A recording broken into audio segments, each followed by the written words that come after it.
Well, hello everyone. This is Troy Harper here at Harper Cigar Lounge, and welcome. And glad you guys are here. This is episode 2 of season 3, a very special Christmas edition today. This will be a part 1 of 2 or maybe 3 episodes throughout December, and possibly, like I said, a part 3 that would be actually in early January to what's going to be discussed today. I won't reveal that quite yet. But anyway, guys, what have you been up to? How have you been? What's going on in your world out there? Any big Christmas plans with you guys? Anything coming up that you'd like to share with me of what you're doing for Christmas? Any special cigars that you're smoking this month or anything like that? Let me know all those things, guys. If you haven't subscribed to this channel yet, please do so by smashing that subscribe button, smashing the like button. Leave me your comments and feedback. Any questions you have for me as well, leave those for me. I'll answer them the best that I can as quickly as I can. And share this content to everybody you know out there. And again, thank you for being here, guys. Episode 2 of Season 3, a Christmas edition today. So welcome, let's get this party started. I'm so happy to be here with you guys. I'm so happy. I'm so glad I could be here with you guys today. Thanks for joining me. Please make sure you bring a great smoke with you, a great drink of something you really enjoy, and let's have a smoke together. Let's have a drink together, and let's get this party going, guys. But anyway, thanks for being here again. I appreciate all your guys' support to me. I'll be doing some shout outs towards the end of this, during the end of this show today. I'll be doing some shout outs. So anyway, guys, today I've got a little bit of Christmas music in the background. I've got my Christmas tree. I got some Christmas lights. Got some tinsel and everything here. Setting the mood for Christmas. Trying to definitely get that Christmas spirit going down here at Harper Cigar Lounge. And so anyway, I got my Kiss Christmas shirt on today as well. And I've got my Christmas peaky hat. My hair looks great, by the way. Not really. I've got my one of my new Christmas caps, one of my new Christmas Boston Scally caps. This is the Kringle, and right there, and this is an 8-panel peaky cap with some flannel and some greens, some burgundy, some more burgundy and green plaid there, some green and kind of tannish plaid there. Got my peaky cap pin that matches the Kringle cap pin. If you're interested in these kind of hats, which are great for dress, great for every day. As you can see, I'm wearing this with my everyday clothes, but if I was to go out tonight with dress clothes, I could put this on and it'd look just as great. But if you're interested in these kind of caps, I'll leave a link in the bio section, at the end of the bio section. Look for that link. But anyway, just really comfortable hats. This is more of a wool with the polyester lining. But they make these for summer and winter and all the different holidays and all kinds of different styles of these caps. But they're just so much fun, so comfortable, and I just love them. And I wear them every day. So I just love them. They're just great caps. They're very sturdy and very durable, very long-lasting caps. Just very good quality, very high quality craftsmanship on these. And yeah, again, it's a Boston Scally company. I'll go ahead and show you that right there, but I wear medium large. But anyway, so just a great cap. Trying to give you a little bit of all the angles here. But anyway, so that's the Boston Scally peaky caps that I pretty much wear in all my podcasts. I wear different ones on each of them. So anyway, but I'll leave you guys a link for these if you're interested. Definitely a lot of great deals too they got going on. There's codes you can put in that they show. So you can get, you know, a lot better deal on these, and sometimes some free shipping and everything. And if you order 3 caps at once, you get a really great deal on these caps as well. So, but anyway, guys, the cigar I'm smoking today is this La Aurora Emerald. Let's see here. I got to get my notes here. Okay, so here we go. So yeah, this is the La Aurora Emerald Tubo Figurado 5x54 natural wrapper on this, so let me take it out. But it's got this really cool tuba that I wanted to show you guys. And it says La Aurora 1903 edition right there. But just a really beautiful tubo. This cigar runs around $24.99 per cigar. Not a cheap cigar by any means. But anyway, this was one of my Christmas cigars that I listed on my Dropping the Ash podcast that I just did here the other day. This one is on my number 2 list of Christmas cigars for this Christmas time. So anyway, so there it is. It's a Figurado. Just a beautiful stick, natural wrapper. More medium strength, but it is considered medium to full strength, but more medium strength to me anyway. Wrappers Ecuador, binders Dominican Republic, and let's see, the fillers Brazil, Dominican Republic as well. A box of 8 is around $196.20. Manufacturer suggested retail price again is $24.99. And the taste notes are creamy sweetness, spice, nuts, and fruit, kind of like a dried fruit, I'm guessing. So anyway, but there's that beautiful cigar. There's the foot, and there's the cap. It's got a little bit of a pigtail on it, which we'll clip off here in a moment. But anyway, guys, so there it is again. Beautiful stick. Really cannot wait to smoke this.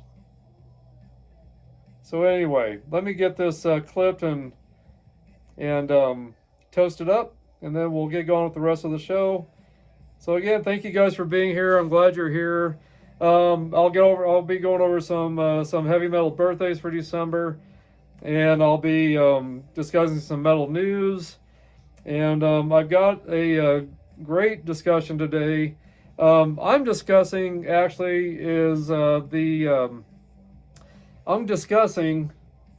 the bands that I caught onto when I was a kid, and then I know a lot of you out there probably caught onto when if you're around my age. And it is let's see here. Hold on a second, guys. I gotta get this clip real quick. Okay, so I use my V-cut right there. My Zyphe V-cut is what I use today. I'm going to use my Oliva tabletop lighter here. But let me get a cold draw on this actually. Got some nice sweetness. A little bit of some cinnamon kind of taste to it, which definitely reminds me of Christmas. The wrapper's got a nice, fresh, kind of grassy hay kind of smell to it. Ah, man. Yeah, the cold draw is great. It's not too loose, not too tight. So let me get this toasted up. But yeah, what I'm discussing today, guys, I've got one Christmas album to kind of show you guys today, but I've got a great topic today, and all of you guys that are around my age, which I'll be, I just turned 54 this year in August. So any of you guys that are close to my age or around my age, maybe can relate to this topic. Albums that just really grabbed you when you were discovering heavy metal, and the albums that you just caught, that were just very edgy and oh gosh, you knew it was album covers that were going to probably piss your parents off a little bit. Just album covers that just really caught your eye, that made you want to buy it before you even listen to the band because of all the images, all the imagery on the album covers. And so that's kind of what I'm discussing today. This is going to be definitely a part 2 series, maybe a part 3. I got some ideas for a part 3 that will definitely take a different twist concerning hard rock heavy metal, but I'm not going to reveal that yet. But I am going to do definitely a part 2 to this subject today. And then, like I said, there's maybe, more than likely, there will be a part 3, but that'll be in early January, or maybe right around New Year's, around that time maybe. But I want to get into the discussion of the albums that you really found out about, that just caught your eye, that, like, yeah, this is an album that's got to be a good album because of the imagery. Something that my parents aren't going to be too happy about, but I want to buy it anyway because I'm curious what's going to be on it. You know, some of them even started having parental advisory stickers on them because of the PMRC, which was a group of women that were in Congress, that wanted to put a stop to a lot of the heavy metal or any kind of music that had any kind of lyrics that were sexual or negative, or you know, maybe they considered, you know, violent.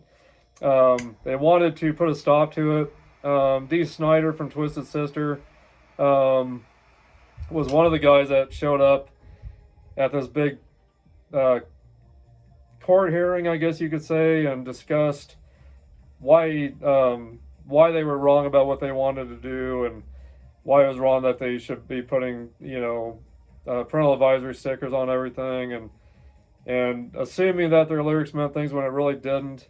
It was just yeah, it was a big mess at the time. But what they didn't realize is putting the parental advisory stickers on the albums, what it was actually going to do for the bands and for the sales. It actually got more attention to the bands. It actually caused them to get more sales in their albums, because now we've got everyone curious what's on it because of the parental advisory sticker on it. And so now we had kids really wanting to buy the albums, and I was, of course, one that was, you know, definitely curious about what was on certain albums because of that, and I didn't care for them bringing out albums with the clean versions. Walmart was big on bringing out clean versions of albums, which later on they didn't. They started, that kind of started slipping through the cracks. You could go to Walmart and buy an album if, you know, that was the only place local they could buy music. You could buy albums and there would be profanity and stuff on it that got, you know, missed. I bought the Iron Maiden Rock in Rio album there at Walmart, and it didn't say parental advisory on it or anything. And when I listened to it, and when I bought the DVD as well, there was definitely profanity on the album, on the DVD. So it finally later on kind of got slipped through the cracks. And I don't think to this day, I don't think Walmart sells anything for music, which there's not very much anymore in the stores. You can't really find too much now. But I don't think you can go. I don't think there's one album you can pick up that has anything on there that's clean, like a clean version, or parental advisory stuff on it. I don't think there is, but I could be wrong. But anyway, we'll see how the cigar does. Um, Give it a final light, actually.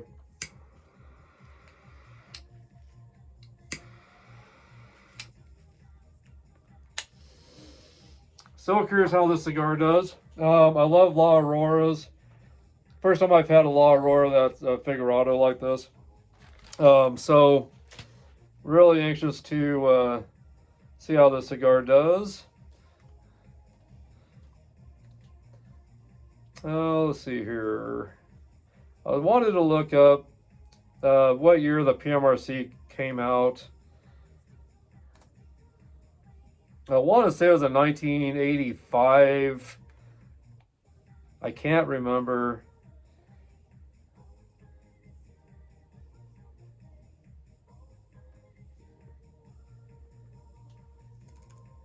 But yeah, I can't remember exactly what year that came out. Yeah, 1985 Senate hearing.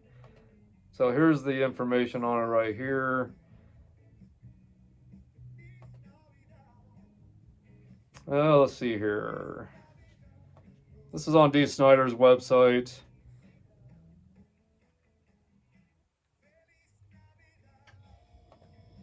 Let's see here. So PMRC stands for Parents Music Resource Center, of course. So the Senate hearing from September 19th, 1985. It says here, it was the summer of 84, and my band Twisted Sister was just taking the world by storm. With our angst-filled teen anthem, We're Not Gonna Take It, we were dominating music, radio, and television airwaves, and igniting the fire of the rebellion in the hearts and minds of American youth. As we rode into our tour bus from the town to town, as we rode in our tour bus from town to town, playing show after show, little did we realize that a cultural guillotine awaited us. It was dead in the middle of the Reagan era, and conservative powers had held sway over political, social, and economic arenas. This was no place for a bunch of painted-up, foul-mouthed, preening rockers, but as usually the case, when conservatism reigns, the arts lean decidedly in the opposite direction. Hence the nickname, the Decade of Decadence. Loud and very proud, things were clearly headed for an impasse. The backflow came in a surprising form. The Parents Music Resource Center quoted Inakash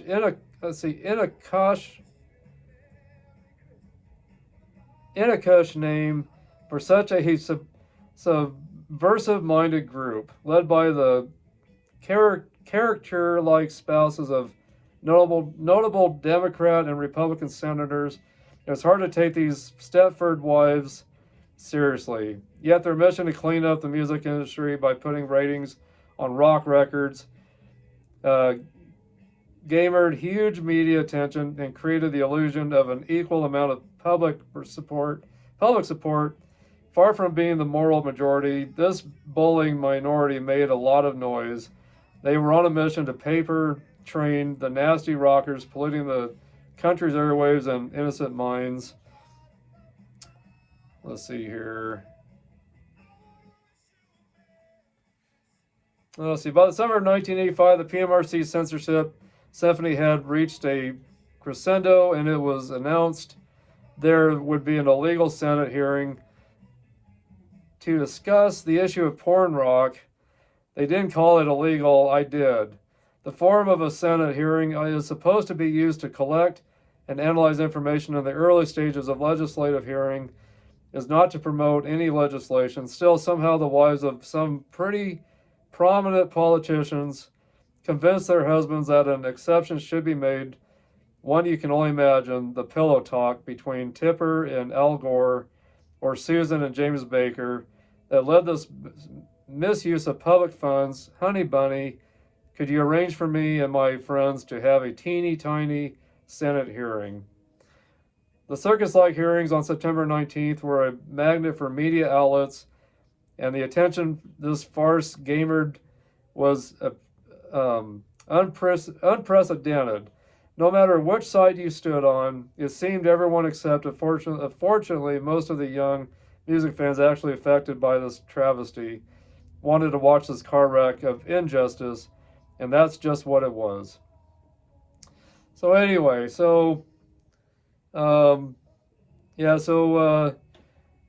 Dee Snider was here at this meeting to stick up for the rights of all the musicians and really the fans too that wanted to listen to their music. So anyway, so some of the people that were there to talk was Frank Zappa, as well as John Denver, which was a country music artist. Let's see here.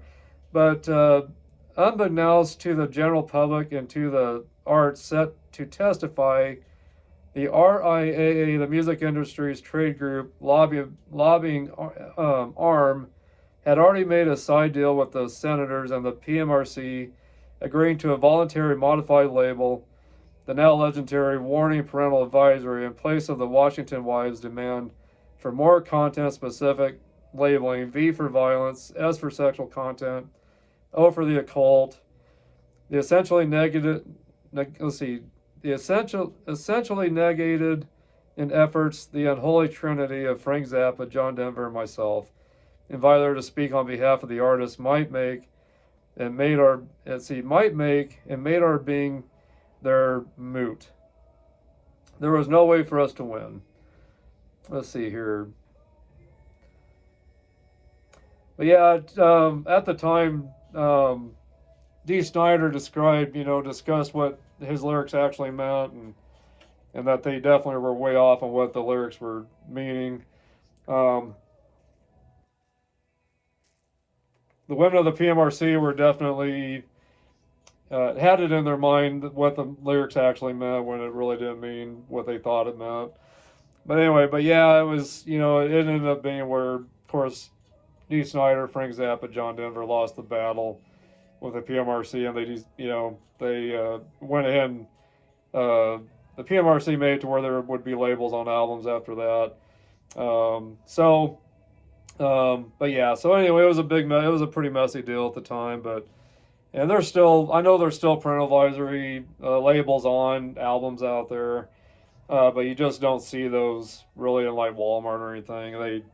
They do carry, particular albums that don't have violent images or anything like that really too much anymore. I don't see that in there still, but I definitely don't think I see anything with parental advisory stuff in on the Walmart websites or in Walmarts. I go in there to check out the albums to see what they're carrying, to see what's going on in Walmart these days with that, since it was they were so strict on it at one time. After Walmart came out, they were so strict on what albums came into Walmart, and if they were a certain album that normally had profanity or anything violent, it had to have a clean version to it. And I just don't think I've seen that when I've gone into Walmart to check out their albums. So anyway, it was just, it was quite the ordeal at the time, and it was something else. But so anyway, these are the albums that led to that. That was the start of causing those labels to be on. The albums that just, again, really caught our attention, made us want to buy it before we even heard the band.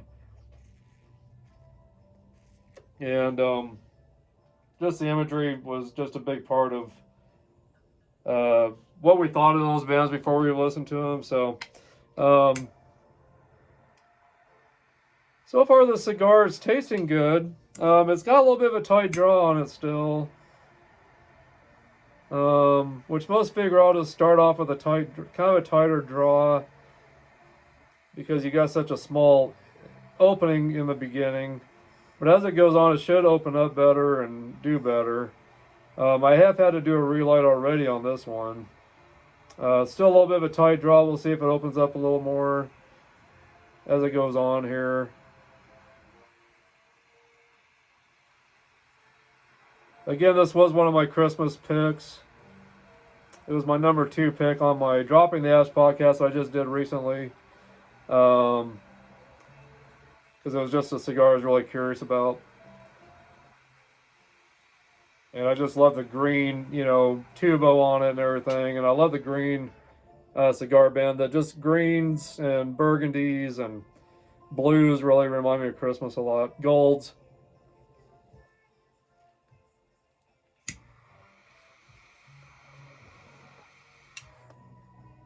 Got a little pyrotechnics going for you. Some stage smoke. Anyway, guys, I meant to tell you, I'm drinking Bones coffee today. And this is the white chocolate peppermint bark. So really good coffee. If you've never had Bones coffee, you need to check out Bones coffee. They got coffees with all kinds of themes and flavors. And this is the kind of coffee that you don't want to add creamer to it. You can, but it's a kind of coffee that's already got some different natural flavors in it. And yeah, you can really taste the mint, the peppermint, the chocolate bark in this. So there's notes in this coffee that give you that taste, I got another beverage here that I'm sipping on that I'll discuss here too. But before I get into these albums that I want to discuss today, and before the end of the show, I've got one Christmas metal album I want to share with you guys also, by the way. But let's get into some heavy metal birthdays for December. First, we've got Eric Bloom. Oh, by the way, guys, before I get going, make sure you guys tell me in the comments what drink you brought today, what smoke you brought today. I'd really like to know what you brought to this podcast today while you're watching this. But anyway, the first birthday, which was on December 1st of 1944, is when this gentleman was born, Eric Bloom. And he's with the band Blue Oyster Cult. He is the singer, songwriter, also does guitars and keyboards. So first one is Eric Bloom. He is now 80 years old. He was born again December 1st of 1944. And then let's see here. Who else do we got? John Densmore. He was also born on December 1st of 1944. He was the drummer for The Doors. Right now he's at the age of 80. So he's still alive and doing well. And my buddy Jacob over in Rapid City, South Dakota, his podcast channel, Jake's Music State, his YouTube channel, I should say, and then his show, his podcast name is Jake Not From State Farm. This one's for you, Jake. Chris Poland, he was born on December 1st, 1957. Was with Megadeth, was their original guitarist. He turned 67 on the first. So, Chris Poland, great guitarist, great underrated. Yeah, he's just a very underrated guitarist. Which me and Jake both love him. I think we can both agree on that.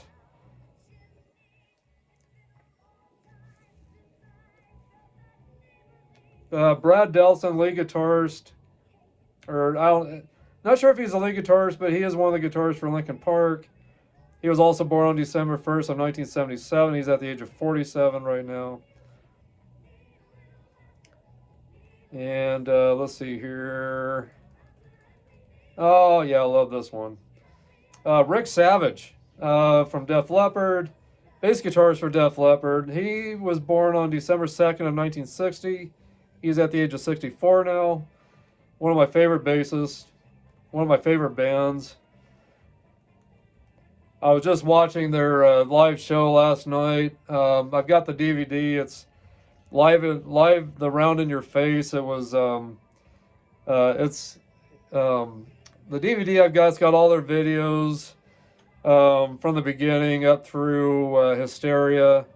They've got the live show from the Denver, Colorado concert that I got to go to, where they filmed all the concerts for MTV from the Hysteria album. They videotaped the whole show, and so I was watching all that last night, and I had my stereo cranked up. It sounded great on my stereo with my flat screen TV. It really took me back to those 2 nights of that concert that I was at back in 1988. It was over in Denver, Colorado at McNichols Arena. If any of you guys were there, let me know. But that was such a great show. It brought back so many great memories. And the sound quality of that DVD, that concert, and the videos was just amazing. I almost said the F word. I didn't say it. It was just amazing. Amazing quality DVD. I'm not sure how easy it is to find that anymore, but great concert, great videos. It just brought back so many great memories for me. Next is Ozzy Osbourne, the Prince of Darkness. Born on December 3rd, 1948. He's at the age of 76.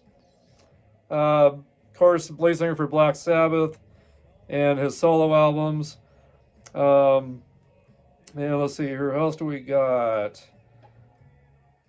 Few people I'm skipping over because they're not with metal bands that I'm real familiar with. Maybe some of you guys are, but I'm on loudwire.com.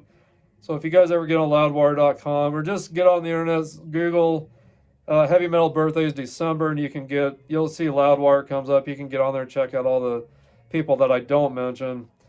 Let's see, Gary Rossington. guitarist for Leonard Skinner. He was born on December 4th, 1951. He did pass away at one, or here not too long ago. I don't think I think it wasn't too long ago that he passed away. It was about a year ago, I believe. He would have been 73 years old if he was alive. Let's see here.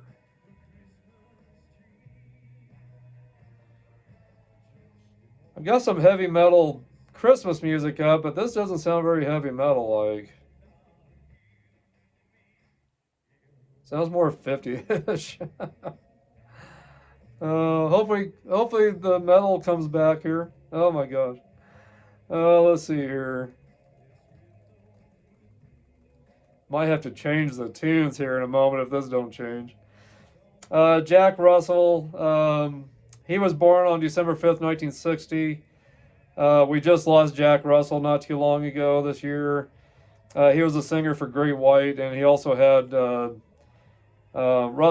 Jack Russell's Great White, and he was originally a Great White. He would have been 64 years old if he was still alive. Jack Russell, rest in peace. You're missed, man. I miss you. I miss you a lot. One of my favorite singers. Let's see here. Oh, man.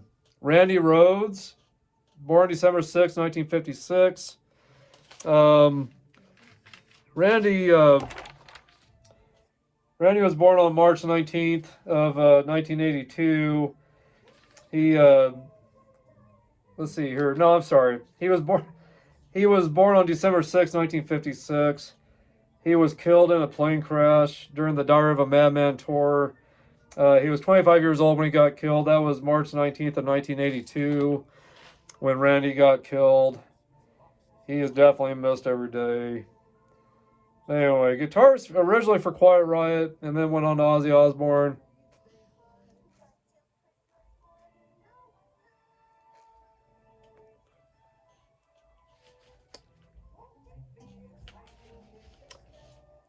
Okay, this is not metal, I'm telling you. I'm gonna have to find something different. I got a great idea. Give me a second, everybody. Well, actually, I better not do that because I'll get my videos taken off of YouTube. Off of YouTube. Oh, I gotta find something else here, though. Definitely. Oh, I'm gonna go with a little Twisted Sister Christmas in the background, I think. I'll try to not have it up so loud where it's gonna cause issues with YouTube. But anyway, I gotta have something up in the background for Christmas here. Keep me in the Christmas mood. We'll see if I can get away with this or not. I hope it's not gonna cause any issues in the background to cause issues with YouTube or copyright infringement, nothing like that. I would be the last one to want to do that.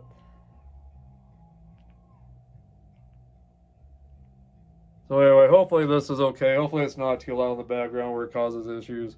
But anyway, yeah, so Randy Rhoads, born December 6, 1956.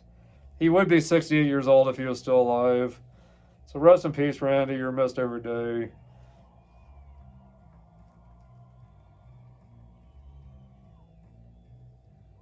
Let's see here. Having to skip through some things here. Oh boy, I love this one. Nita Strauss. Originally with the Iron Maiden tribute band, all-female Iron Maiden tribute band. And then she went on to be with Alice Cooper. She's done some work with some other artists out there. But she was born on December 7th of 1986. She's at the age of 38 now.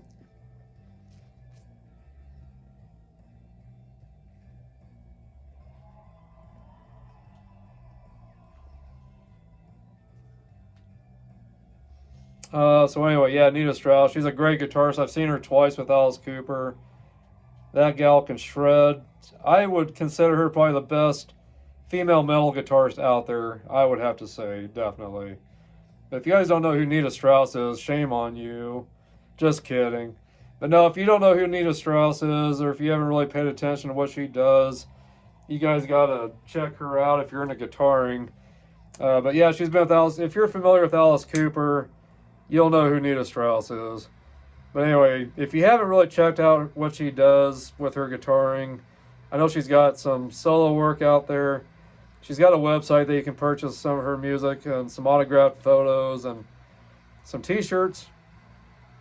But definitely check out Nita Strauss. She's a great, great guitarist. I definitely consider her the best there is around for female metal guitar players. I would have to say, definitely. So definitely a great, great lady. Very, very sweet lady too. I've come to realize over time, just a really, really good person. And she's just a great, great guitarist. So anyway, yeah, Nita Strauss, born on December 7th, 1986. She's at the age of 38. Definitely check her out. You won't regret it. Jim Morrison from The Doors. He was born December 8th, 1943. I can't remember what year he passed away exactly, but it's been a long time. But he would be 81 years old if he was still alive. Anyway, guys, John Morrison from The Doors, if you're a Doors fan. If you're a Doors fan, you know what year he passed away. Leave me a comment in the comment section of what year Jim Morrison. I'm sorry, did I say John? I meant to say Jim Morrison. If you're a fan of The Doors and you love Jim Morrison and you know what year he died or passed away, please let me know. I want to say he was 27 when he passed away, I think. So 1943, 53, 63. So he was, I think he passed away wasn't it like in 1971 or 71 or 72 that he passed away, I want to say. You guys tell me. I do like the Doors somewhat. I'm not a huge Doors fan, but I do like some of their stuff. Not a band I follow completely from the 60s. I'm more of a Jimi Hendrix, The Who. I love those guys. Let's see here. Okay, we got another Def Leppard member here that's got a birthday. Phil Collen. He was born on December 8th, 1957. He's at the age of 67 right now, and the guy just looks great. He is ripped. I mean, he is just looking so good at his age. You would never know he's 67. He is just ripped. He just looks really, really good for his age. Great guitar still, man alive. So happy belated birthday to everyone so far that I've mentioned. Corey Taylor from Slipknot, Stone Sour, born on December 8th, 1973. He's at the age of 51 right now. Dennis Dunaway, bass guitar for Alice Cooper. Not with Alice Cooper anymore. He was the original bassist for Alice Cooper. Born December 9th, 1946. He's at the age of 78 right now.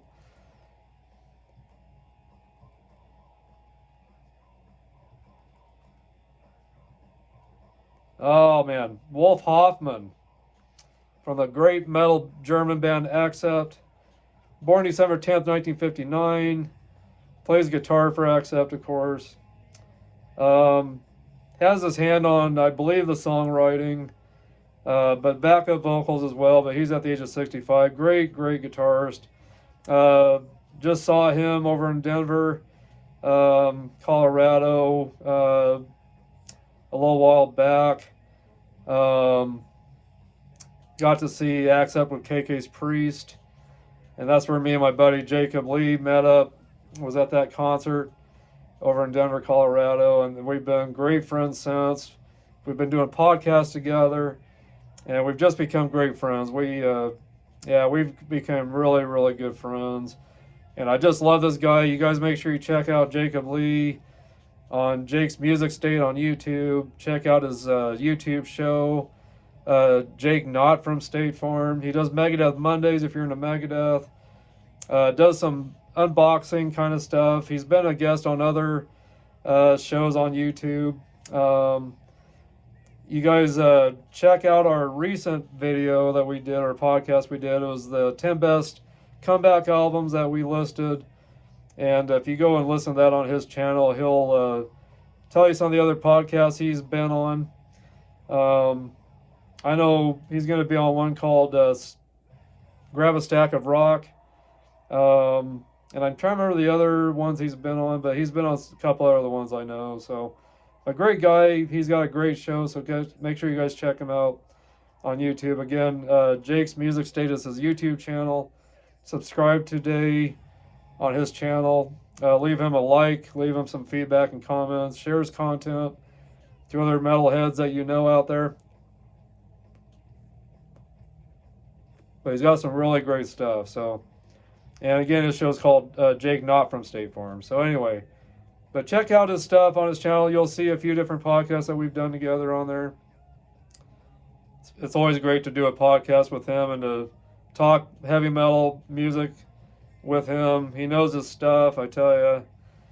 And he's really into a lot of obscure metal bands that I've never really listened to very much, that he's kind of catching me on to. But he's really into some really obscure metal bands out there that have been around. So make sure you check him out. Let's see here. Nikki Sixx from Motley Crue, born December 10th, 1958. Also with 6 a.m. He's 66 years old now. I know he's got a hand on some of the songwriting for Motley Crue as well. But another great bass guitarist that I absolutely adore and love. Nikki Sixx of Motley Crue. So, happy belated birthday, Nikki. And let's see here. Do a couple more here, and then we'll probably be it for the birthdays. And then I'll do the rest of the December birthdays on the next show I do, which will be next week. It'll be part 2 of this show tonight. Let's see here. Oh, the Nuge. Ted Nugent. His birthday will be... Oh, see, his birthday was yesterday. This is... Oh, no, it's tomorrow. Today's the 12th of December. So tomorrow, December 13th, Ted Nugent will turn 76. So anyway, you guys all know who Ted Nugent is. I'm sure I don't have to get into that too much. Let's see here. Yeah, we'll do a few more. Amy Lee of Evanescence. I know Jacob Lee over in South Dakota with Jake's Music State. Jake Not from State Farm. He loves Evanescence, a band that he really likes. So Amy Lee, songwriter, singer, songwriter, piano. Born on December 13th, 1981. She's at the age of 43. And yeah, we got to mention this guy, Cliff Williams.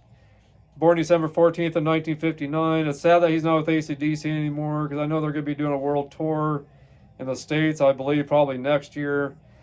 But anyway, bass guitar, singer. He's at the age of 75, starting on the 14th.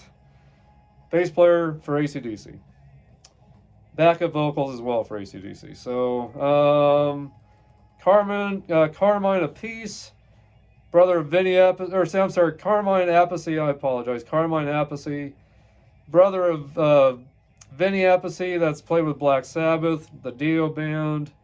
He's in some tribute stuff for Dio. Drummer as well as Vinny. He is going to be 78 on the 15th. So, Carmine's played with, let's see, Blue Murder. Band from that started in the early 90s, hard rock heavy metal band, Blue Murder. And he's been with Rod Stewart as well in the past. I'm sure a lot of you guys know who he is. And let's see here. Paul Simonon, I can't remember how you pronounce his last name. Bass guitarist for The Clash. If you're into more of the punk kind of stuff. December 15th, 1955. He'll be at the age of 69. And let's see here. We'll get all the birthdays up through December 15th out of the way. And then on the next podcast, I'll do the 16th through the end of the month. Clint Lowry, band Seven Dust. He's the guitarist for Seven Dust. Born December 15th, 1971. He's at the age of 53. And let's see here. And that is it. Next week we'll start off with the birthdays with Billy Gibbons on the next time around. So anyway,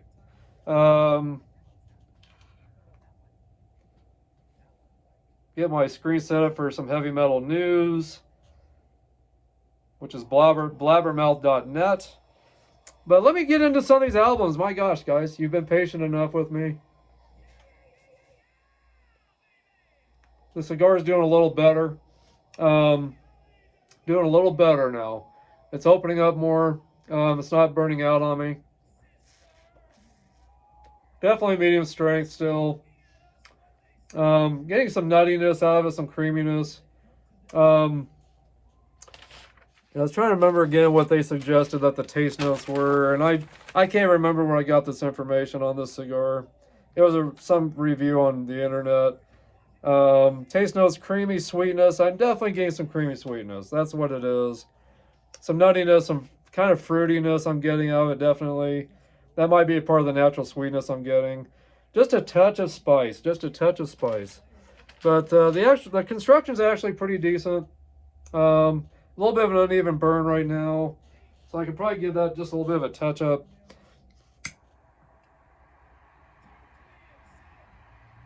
And then here in a few minutes, from my great friends Shirley and Jeff Caston, they've got a wine that their family makes, and I'll show you guys that too. But anyway, again, cheers, guys, and drinking my Bones coffee tonight that I showed you. I love dark roast coffees with my cigars. Sometimes maybe a nice sweet wine or some rum or some whiskey a little bit ever so often. Sometimes I love tequila as well. But anyway, let's go back in time. Me being 7 years old, almost 7 years old. I was actually 6 years old. Was going through my mom's vinyls, and she had a compilation vinyl, and it had some different artists on there. One was Alice Cooper singing "School's Out," and then one was another song that I heard on there was Kiss. And I cannot remember the name of that Kiss song. I want to say it's actually "Calling Dr. Love" is what I believe is what it was, which was off of the Rock and Roll Over album from 1977. So yeah, I was around 7 years old, I guess, actually. And not too long after that, which I did see a picture of any of these people. It was just an album that I pulled out of my mom's collection. Just the vinyl itself, no cover or anything like that. Put it in, and I was just playing through all that. And I remember seeing Alice Cooper, and I really liked that song. It had that, of course, hard rock, edgy kind of a sound to it. And then "Calling Dr. Love," hard rock, edgy, dark kind of sound to it.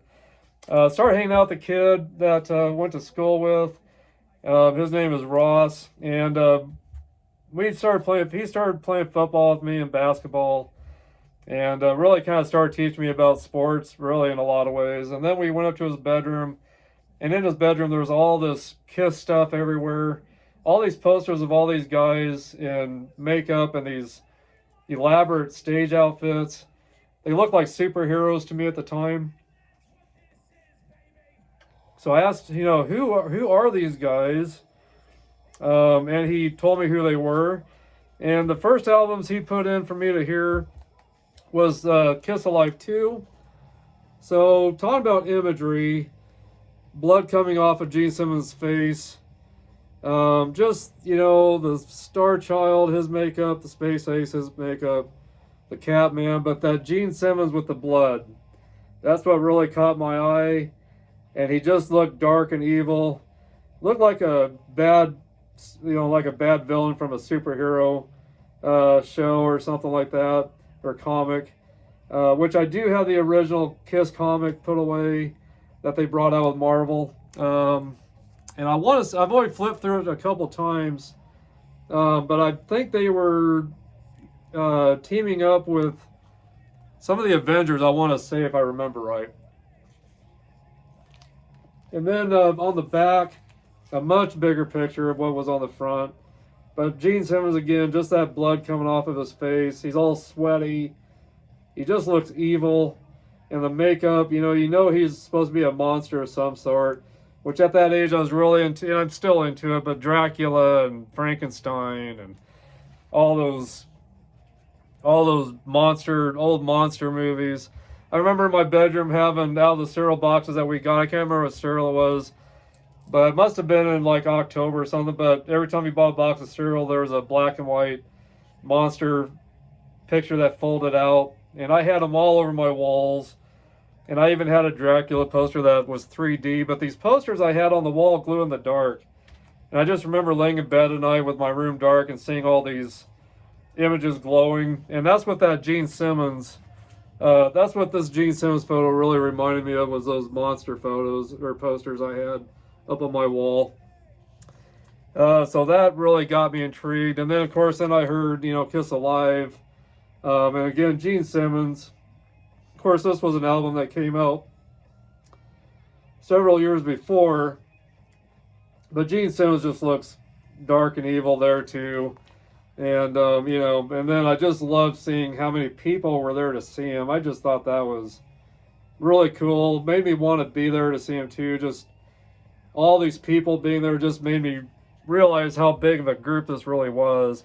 But anyway, but the first music I heard was on this, and then I heard Kiss Alive after. So the first song I heard off this was Detroit Rock City, and it was just mind-blowing. That whole album was just mind-blowing. And I heard, in the album you can hear all the explosions on the stage. You can hear the crowd roaring. It just got me excited about that kind of music. An album that I first heard, and I argued with my mom about this, but it was R.E.O. Speedwagon, Lost in a Dream. And that was my first intro to hard rock. I just really loved the hard rock edginess to that album. It was bluesy. And it wasn't Kevin Cronin singing at the time. I'm trying to remember the other singer at the time. I've discussed it on my past podcasts, but I can't remember his name at the moment. But he had just that bluesy raspy kind of voice, and I love the guitaring from John Rithrath in that album, and love the lead singer they had at the time. So that was my kind of start of hearing anything with hard rock. And then I used to go to the library, and I would listen to Journey. Used to listen to, it was a Journey live album that I listened to at the library all the time. And Journey Escape, I would listen to at the library. I'd go to the library after school, and I would read books while I was listening to this music. So Journey and R.E.O. Speedwagon were definitely kind of the first intro to me listening to anything with hard rock. And then Kiss came along, and that just was it. Me and my buddy at the time, we even made a pact that we would not listen to any other bands but Kiss. Kiss was it. We're a part of the Kiss Army. And screw the other bands. We are only in the Kiss Army, and that is all we're going to listen to. Screw everybody else. Well, that didn't last very long. I'll let you know that. But then the next album that I started getting a hold of to see was Hotter Than Hell. I saw this album over at Ross's house, and then I saw it over at some other kids' house. Their older brother had this album laying around, and I thought that was a really cool image. Really cool image. And then on the back of it, of course, half-naked women, and on there. So just really caught my eye at, 7 years old. Yeah, it really caught my eye. So anyway, so then I saw, the Hotter Than Hell album. Kiss had so many great visual album covers, very controversial. And this was at a time where there was no parental advisory stickers. But parents were up in arms, did not like this band. Destroyer was the next image that I saw. You got buildings burning in the background. You see things on fire. And it was just a dark image, I kind of thought. And then on the back, of course, is more showing more things that are on fire and everything. And great album. Hotter Than Hell, Destroyer, Kiss Alive 2, Kiss Alive. Great, great album. Some of my favorite albums still. And then I caught on to this album cover. I even taught my mom into taking me downtown And at that time, they had screen printing. There's a shop in Chadron, Nebraska. Went there and they had all these different screen prints that they could put on your shirt, like iron-on transfers. And so this was the one I chose to have for my t-shirt. So I remember watching them make my shirt, adding this iron-on to it. And I wish I would have just bought an iron-on too, just to have on the side. Because that dang thing's worth some money now if you can get a hold of it. The unused iron-on transfer for this, worth a lot of money out there if you can get a hold of it. But anyway, but yeah, so this album cover, of course, at a young age, this is when I started catching on to women, and the, beautiful women and beautiful, sexy, good-looking women. But these women with all the makeup on, and they're just, kind of falling around these guys, and it was just a very sexy but very dark kind of image with the way these women are dressed and the way Kiss looks, and just a very controversial image, especially since Gene Simmons had the horns right there. It really raised eyebrows with a lot of Christian people, churches and everything. So they automatically assumed Kiss was satanic, and it stood for Knights in Satan's Service, or Kids in Satan's Service. But of course, the title alone, Love Gun, as well. I won't get into what Love Gun is about. I think a lot of you can figure that out probably yourself. But anyway, being at the age of 7, seeing all these images, I was already getting pretty interested in these bands. Of course, Kiss, I already made a pact with my buddy that's who we were all going to listen to, and I was just falling more and more in love with this band. Still my favorite band to this day. There's my Kiss tattoo from the very, very first era, 1974, 1975, more 74. That's probably my favorite era to this day, is 74. That first year where they had the first Kiss album with just them on the front, and then the Hotter Than Hell album that came out right after the first Kiss album. Hotter Than Hell will probably be my favorite album to this day from Kiss, besides Creatures of the Night, in the makeup era. Non-makeup era, the first album without makeup, Lick It Up, and then later on, Revenge, another great album from Kiss that I really love. That really took me back to the old, kind of the way Kiss used to sound back in the 70s when they were like early starting out, that real grungy, dark kind of sound. So anyway, Kiss was the beginning of the imagery for me. That was the very beginning. And so anyway, I got a list of bands here that with images that just definitely parents did not like, but we liked it because we knew there was something special about it. It was something that was controversial, something that was on there that we probably shouldn't be listening to at our ages, and that would definitely piss our parents off. But anyway, here's which I didn't catch on to Black Sabbath in the very beginning. This was a band I caught on to a little bit later in my teens. It started without, listening to, hearing the solo Ozzy stuff, and then I got into the Ozzy stuff, and then I went backwards and started listening to, the Black Sabbath stuff. But this was the album, along with Live Evil, that really got me into Black Sabbath, more so than the Ozzy era.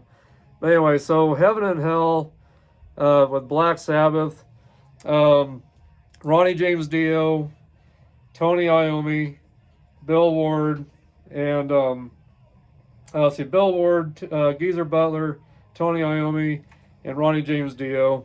And this came out in 1973. And there's the back of it right there, with the guys on there. Original lineup along with Ronnie James Dio after Ozzy was fired. First album with Black Sabbath with Ronnie James Dio. Heaven and Hell from 1980. Let's see, 1980. 1980 is this album that came out with Dio. Something earlier though. Let's go back a little bit earlier. This one definitely, I wasn't even sure what to think about this when I first saw it. From 1973, Sabbath, Bloody Sabbath. You see the front where it says 666. You got an evil demonic creature looking thing with demons around a very sickly person. Of course, growing up, you didn't see the inside of this unless you bought it. But later, when I bought this album, there's the back of it. So, of course, evil was defeated. You got angels around this guy that was sick. He's healing. He's doing better. He's being protected by angels. There's even some lions there that are definitely a sign of lions are just a sign of, positive, spiritual, very spiritual, positive kind of energy.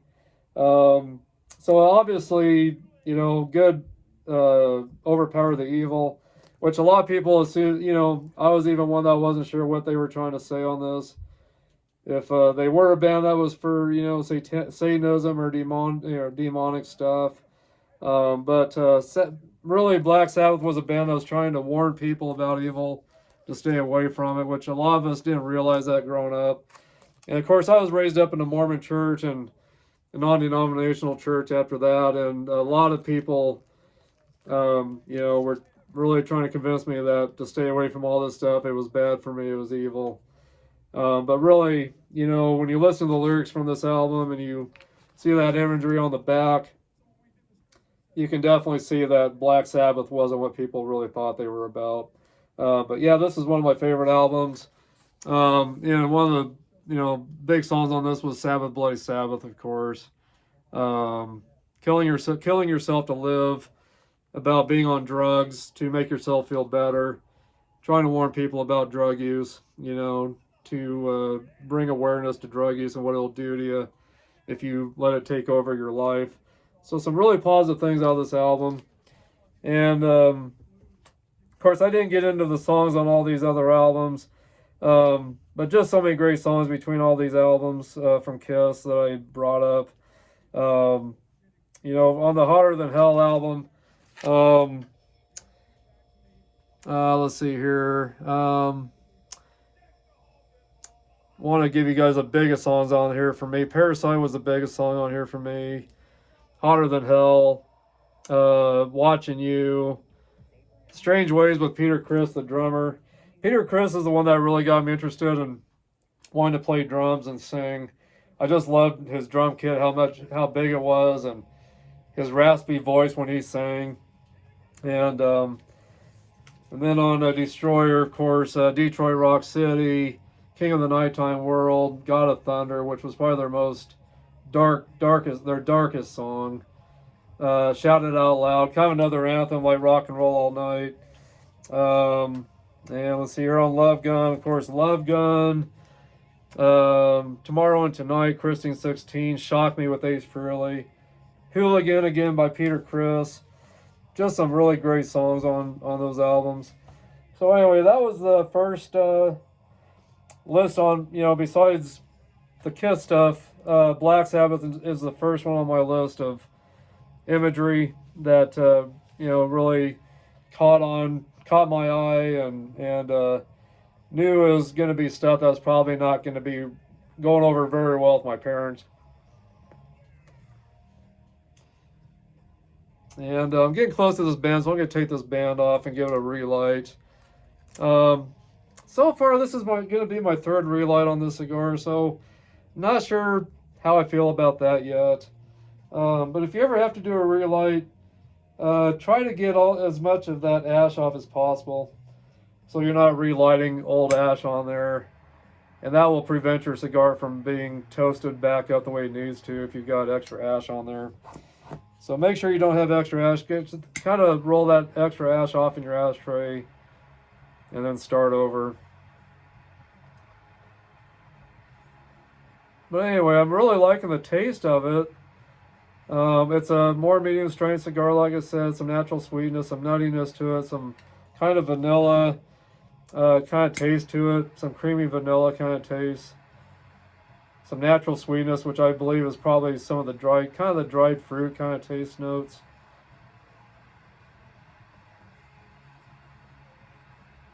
Yeah, but anyway, let's hopefully we can get this going and keep it going here.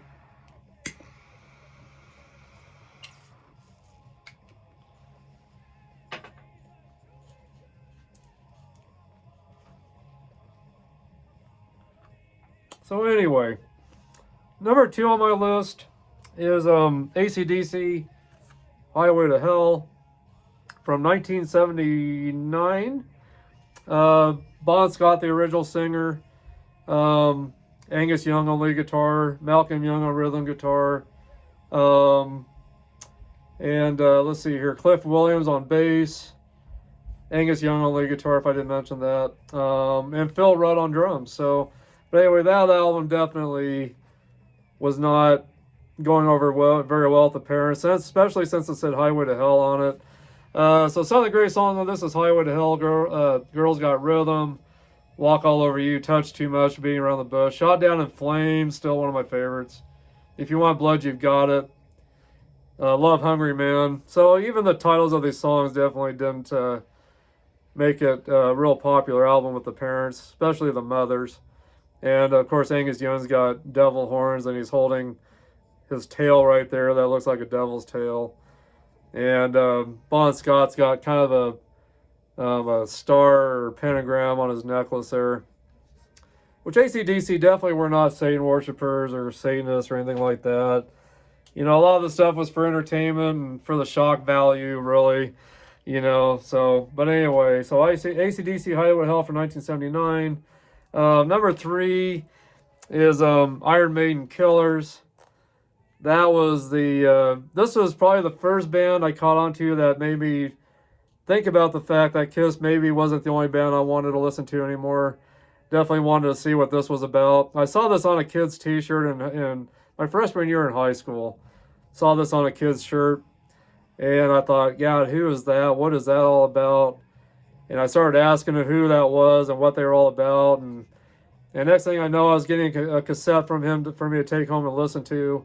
And so I fell in love with this band.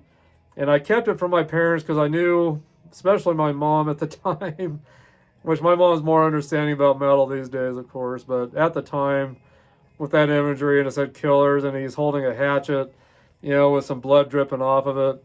Of course, my mom automatically assumed these guys were Satanists as well, and they weren't a band that I should be listening to. But Wrathchild, Murders in the Rue Morgue, Killers, which is my favorite song still, off this album. And then Drifter, great, a lot of great songs on this. I didn't name every song, but Killers, of course, and that was from 1981. So anyway, we had Paul Di'Anno on this album at the time. Dave Murray on guitars. Adrian Smith came in on guitars. Steve Harris on bass, and Clive Burr on drums. So anyway, Killers, next on my list. And then, of course, I've got to bring up Iron Maiden Number of the Beast. This is when Bruce Dickinson came in at the time and replaced Paul Di'Anno. Wasn't sure how Iron Maiden was going to be with Bruce Dickinson because I was already used to listening to Paul Di'Anno. And so I really was liking this. But the album that really got me in Iron Maiden was Peace of Mind, that came out after this. Hearing Flight of Icarus, seeing that on TV, seeing that song, that video on MTV really got me into really wanting to be an Iron Maiden at that time. But this is still one of my favorite albums that I caught on to when I was a kid too, of course. But and I was starting to like Iron Maiden still at this time, wanting to know more about them. That imagery just made me very curious of what all Iron Maiden had in store. And so anyway, really starting to get a little more in Iron Maiden at this point. But when, again, Peace of Mind, the next album came out, which it did have as much of a controversial looking cover on it as well. It was a little more of a cover that wasn't as questionable as the other ones. An album cover that I might be able to get away with my parents. So Peace of Mind was actually the first album I bought, or cassette I bought from Iron Maiden, was Peace of Mind, because I love the song Flight of Icarus that I heard on MTV. So that was the first album I bought, and then I went back and I bought this one, and I bought Killers, as well as the very first Iron Maiden, which was just called Iron Maiden. So anyway, but love the imagery on this. Imagery that was sure to piss my parents off, definitely, and caused me to have to hide this album, after I bought it so it wouldn't get taken away. But just the imagery, and then the imagery on the back, just with all the guys there, and you got flames coming up out of the ground, and of course the name Iron Maiden is a torture chamber that was used in Egypt. So of course the name alone is just very controversial and edgy and everything too. So, but but on the album cover you got Eddie and the devil here. He's a puppet that Eddie's controlling. So that could make you think that Iron Maiden definitely wasn't for Satan or were devil worshippers. He's trying to control Satan or the devil there. So, but anyway, just another album with some imagery that just really caught me on the wanting to know more about Iron Maiden. But then again, Peace of Mind, the album after, is what I really was the first album I bought from Iron Maiden. So, yeah. So anyway, and then of course, not too long after that, Iron Maiden came out the Power Slave album, and they did the World Slavery Tour, 84 and 85, I believe is when that was. Yeah, 1984, 1985 was the World Slavery Tour, and this live album came out, Live After Death, and I just love the Eddie on this one. But this album I bought, and I still listen to it quite a bit to this day. But I would rent the VHS tape at our local video place in town where you could rent videos. I would rent this every weekend and watch it. Just the stage production and all the just all the imagery on the stage just blew me away. And I really started getting really more into Iron Maiden. I was still listening to Kiss a lot, but Iron Maiden was the band that really got me wanting to listen to more of other metal, and really wanted me to get more into the British metal as well. So since they're considered British metal, I was wanting to learn more about British metal. So then of course I started hearing about Saxon and Motorhead and Judas Priest, and then that's kind of when I started going back and finding out more about Black Sabbath, since I realized they were the godfathers of metal, and they came from Britain as well. So through Iron Maiden, and then catching on to Judas Priest, catching on to Motorhead, Saxon. And that's when I started going back and wanting to know how this all started, realizing Black Sabbath was the band that started it all for British metal. So anyway, I went back and started listening to Black Sabbath more and checking them out. But it was, at that time I was listening to the Ozzy stuff, and that's, realizing Ozzy was the lead singer for Black Sabbath originally, and he was a godfather, along with Tony Iommi, with the British metal movement. So that's when I went back and started finding out more about Black Sabbath. So anyway, next on my list, so of course Iron Maiden is number 3 on my list. Number 2 is AC/DC. Number 1 is Black Sabbath. So now we're at number 4, and I caught on to this album cover, and I should have had Ozzy next, but he's next on my list after this band. But this is Rat. Now we're kind of getting into the more glammy metal kind of stuff, and but that image right there with the rats on the woman's legs, which I found out was Tawny Katane. She was dating Bobby Blotzer at the time, which is I think. No, I'm sorry. She was dating Robin Crosby, the lead guitarist for Rat at the time. So that's her legs. Tawny Katane. She was married to David Coverdale as well later with Whitesnake. She was also a model actress. She was also on one of the Seinfeld shows, if you're into Seinfeld. But there's the band right there. And so anyway, great band. And this was not a successful album at all, but it was a start. You Think You're Tough, which was, on another album later. Sweet Cheater, You Got It, Tell the World, Back for More, Walking the Dog, which was an Aerosmith cover. But anyway, yeah, so great album. But there's Robin Crosby, and then let's see here. Let's see here. We got, I can never pronounce his name. Well, I can, but I always wonder if I'm pronouncing it right. Juan Crochier, bass player. And then you've got Stephen Piercy, lead vocals. And then you got Bobby Blotzer on drums. And Martin D, let's see here. Warren D. Martini, right there, lead guitarist. So anyway, that's the band, Rat, and so that was the next kind of glammy band I started catching on to. And then you got Rat Out of the Cellar, which this last album I was telling you guys came out in 1983. And then you've got the next album. Let's see here. Out of the Cellar, which came out in 1984. Same lineup, but there's Tawny Kitaen as well, again on that album cover. And I knew my parents weren't going to like this because it's got, a pretty nice looking, sexy looking woman on there, half dressed. And the videos, of course, were excellent on MTV. I know my mom probably wasn't too excited about some of the videos I used to watch as a kid.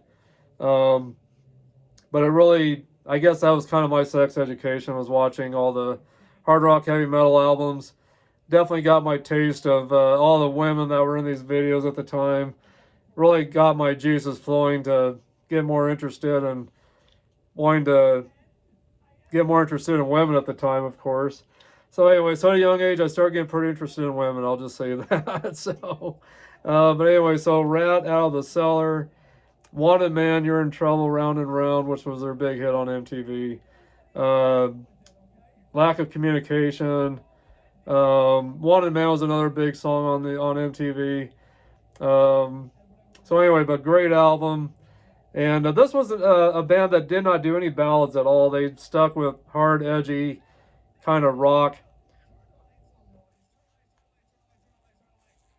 Kind of stayed away from the ballads, so that was the first kind of glammy metal band that stayed away from, the ballads. So anyway, so that was an album cover that I just really caught my eye. But I caught on to this one before the Invasion of Your Privacy album. This is before the Out of the Cellar album. This is Invasion of Your Privacy. This came out in 1985, I want to say. Let's see here. I did not make my notes as well as I should have. Out of the Cellar was 1984, and then Invasion of Your Privacy 1985. Still the same lineup. But again, just a very nice looking gal on the cover. And looking pretty good. But some of the big hits on this was You're in Love, Lay It Down, which was the first song I heard off of this and saw on MTV. Great video to Lay It Down. Dangerous but Worth the Risk, another great song. So Rat. And this cigar is not doing as great as I would like it to be doing. Not going to get a very high score, I'll be honest. It's I think I'm going on my fourth relight, but it's tasting great. The construction's great. But it's just not a cigar that wants to stay lit. It's just obviously rolled too tight. And for the price, I don't know if I'd buy another one. I really don't. $24.99 is about what I paid for this. I just thought it'd be a great cigar to try. Love the green, the tubo. Just a neat looking cigar. But that goes to show you that not all expensive cigars are great. I could have bought a cigar half this price probably with the same kind of shape on it, a Figurado, and it might have done even better. I don't know. So anyway, but most Figurados I smoke are really good. This is the first one that I've had this much trouble with. But it's a really good tasting cigar. The construction's great. The aromas have been great too, and some nice kind of cedar, sweet smelling aromas in the air. But it's not putting off a lot of a lot of smoke, which definitely tells me it's rolled a little bit too tight maybe as well. Well, I'd really like to see the last half of the Cigar do better. So we'll see what it does. Okay, so now let's get into some Ozzy Osbourne. Of course, everybody knows who Ozzy Osbourne is. I won't have to get into that too much. But, I mean, you know, look at this imagery here, Blizzard of Oz. You got Ozzy, you know, holding a crucifix or a cross. And just the name of it alone, Blizzard of Oz. And just his eyes are just, I mean, he just got, the way he looks, his eyes just, it's like he's out to kill you almost. Which at the time, it might have represented he was back to get back at Black Sabbath for firing him. But he definitely did do that. He kicked Sabbath in the teeth pretty much with this album. And of course, at the same time, Sabbath had brought out Heaven and Hell Dio in 1980 as well. And out of the two, I love them both. I don't know which one I love the best. I might have to give the edge to this one over the Heaven and Hell album. But my gosh, Crazy Train, Suicide Solution, Mr. Crowley, Goodbye to Romance, which was a little bit of a slower kind of ballad type song. Just a lot of great songs on this album. But Blizzard of Oz from 1980, great album. That imagery was just incredible, I thought. And then in 1981, Ozzy comes back with Diary of a Madman. And definitely very dark looking album. Upside down cross in the background. Ozzy looks like he's possessed. And, you know, his clothes are a little ripped up. He's even got some of that old Black Sabbath kind of style to his clothing on there. It almost looks like maybe something he wore from Black Sabbath that's all kind of tore up. So maybe that's a message he was getting to Black Sabbath too, that, you know, what went on with him and Black Sabbath is destroyed and he's moving on to bigger and better things.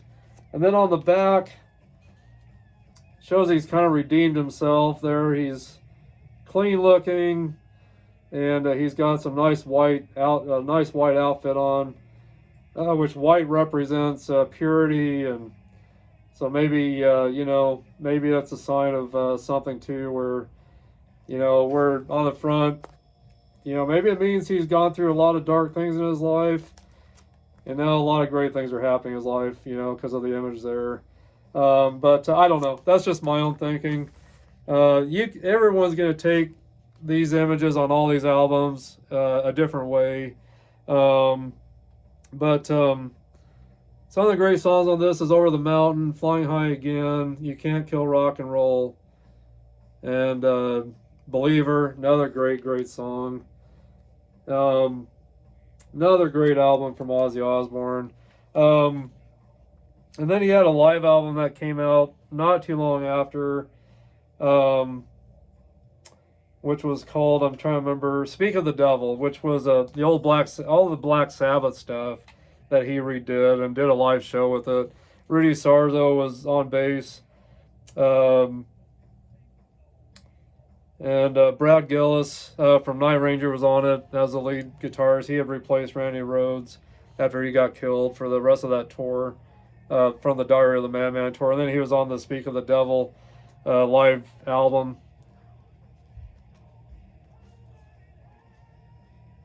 So anyway,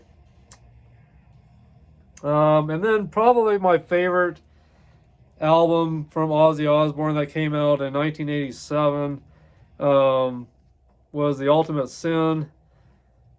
If I can get the sleeve out. I got the remastered version here. I wish I had the original cover still. And I wish I had the vinyl to this. Not sure why I can't get that out. Darn it. That's a little frustrating. Well, shoot. Not sure why that's giving me such a hard time to get out. Here, let's see. Trying to get out without destroying my dang sleeve here. Okay, here I got it. My gosh. Anyway, so the original cover, this is the cover right there. That's on the inside of the remastered edition. Just a smaller version of that, but here's the right there. But anyway, was one of my favorite album covers from Ozzy, The Ultimate Sin. Just the title alone makes you think something that maybe it isn't. I think a lot of people thought The Ultimate Sin was, kind of come to his version of what the best sinning is to do, which really The Ultimate Sin was all about the atomic bomb is what it meant. But I think parents probably thought it was about something different. Probably thought it was about, finding the best ways to sin, which wasn't the case. It was about about war, about the atomic bomb, and that's what it was about. A lot of great songs on this album. Shot in the Dark. Let's see here. There was trying to think of some of the other songs here. Fool Like You. Yeah, Shot in the Dark, The Ultimate Sin. Secret Loser, another great song. Never Know Why. Thank God for the Bomb, which was not for the bomb. It was talking against, the nuclear bombs. Lightning Strikes, another great song. There's a video that you can pick up on VHS or DVD from the Ultimate Sin tour. I'm trying to remember what it's called. I think it's called Ultimate Ozzy or something like that. But I've got it. I've got to break it out and watch it again. But great concert. If you ever get a chance to find it, it's from the Ultimate Sin tour. Jakey Lee came in at this point and was on this album. Well, he was actually on. Let's see here. Did I bring that album down? Well, I didn't bring down. There's one album I didn't bring down that came out before the Ultimate Sin. Gosh, I don't know why I can't think of the name of it at the moment. Gosh, hopefully I can think of it here in a minute. But the album that came out before the Ultimate Sin, Jakey Lee came in on, and but so on during this album, you had Ozzy Osbourne, Jakey Lee, Phil Salson, and on bass Randy Castillo. Or I'm sorry, let me start over. Ozzy on vocals, Jakey Lee on guitars, Phil Salson on bass, Randy Castillo on drums, which Randy passed away March 26th of 2002. He was at the age of 57. So, Bark at the Moon was the album I was trying to think of. Bark at the Moon. So anyway, that was a great album as well before the Ultimate Sin came out.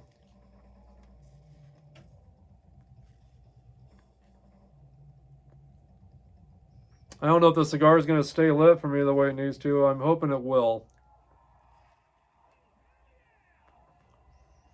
So anyway, next on my list is Motley Crue. And the first image I caught on with Motley Crue and saw the video, Looks That Kill on MTV, was this one right here. Black album, says Shout the Devil. It's got a pentagram on it, which Motley Crue was not trying to tell people to be for the devil. That's why they named it Shout at the Devil, to shout at the devil like you're against him, to shout at him, and to not be a part of it. So the imagery gives you one idea or one thought of what this means, and the title of the album as well does the same thing. But they say it was not about being for the devil or anything like that. And this came out. Shout the Devil came out in 1983. Of course, Vince Neil on vocals, Mick Mars on guitars, Nikki Sixx on bass, Tommy Lee on drums. So it came out in 1983, and of course, Shout the Devil, Too Young to Fall in Love, Looks That Kill were the big songs on this. But here's the back of it. But just the imagery of the guys, how they look as well, just that dark, almost kind of gothic, emo kind of look for that time. So the guys alone, just their look, just gave you a certain idea of what the band was about, maybe, or, So just the imagery of how they dressed. I mean, the black leather, red leather studs, the makeup, which they kind of got the idea from Kiss a little bit, I think.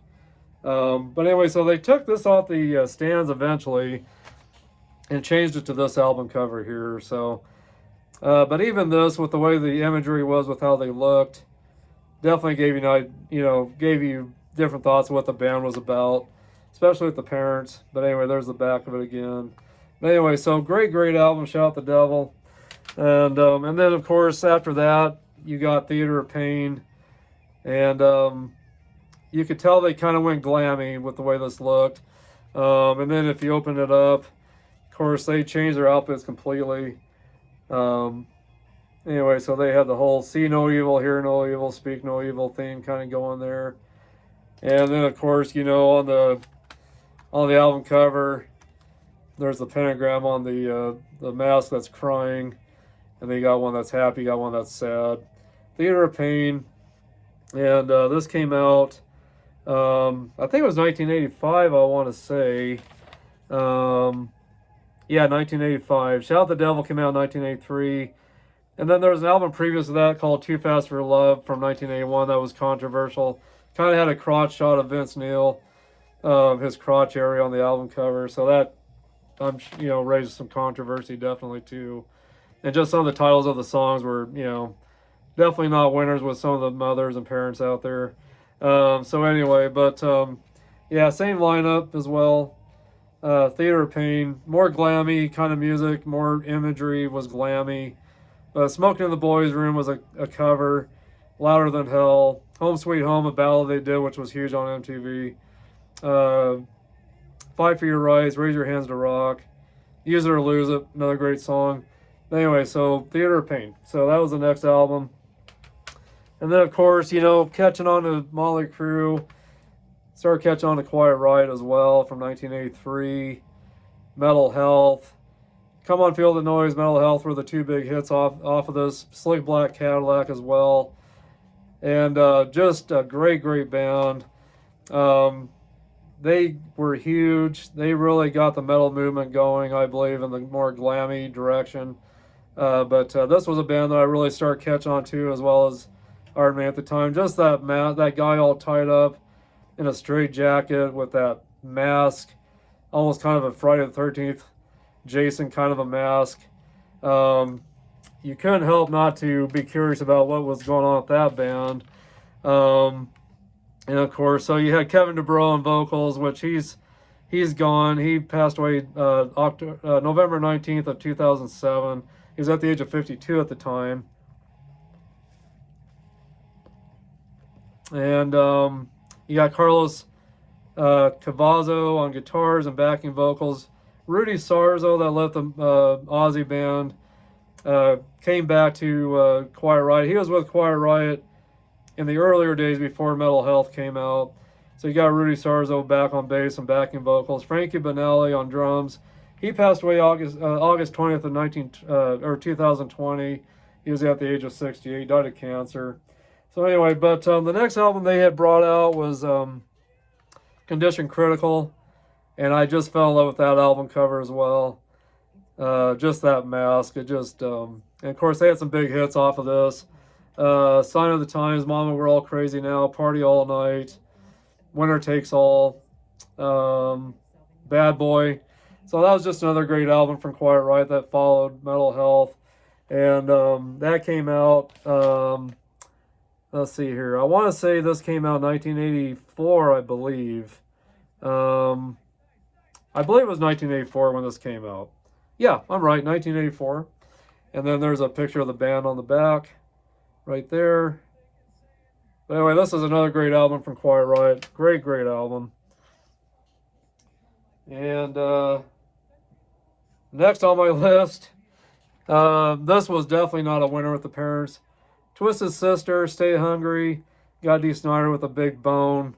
And on the inside, you got the band right there. You got rats running around on the floor there. And just a great album as well.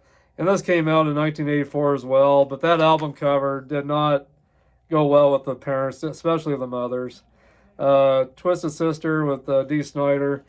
And so you got Dee Snider on vocals. you've got Eddie Fingers, Ujeda, I think is how you pronounce that. Lead guitars, backing vocals.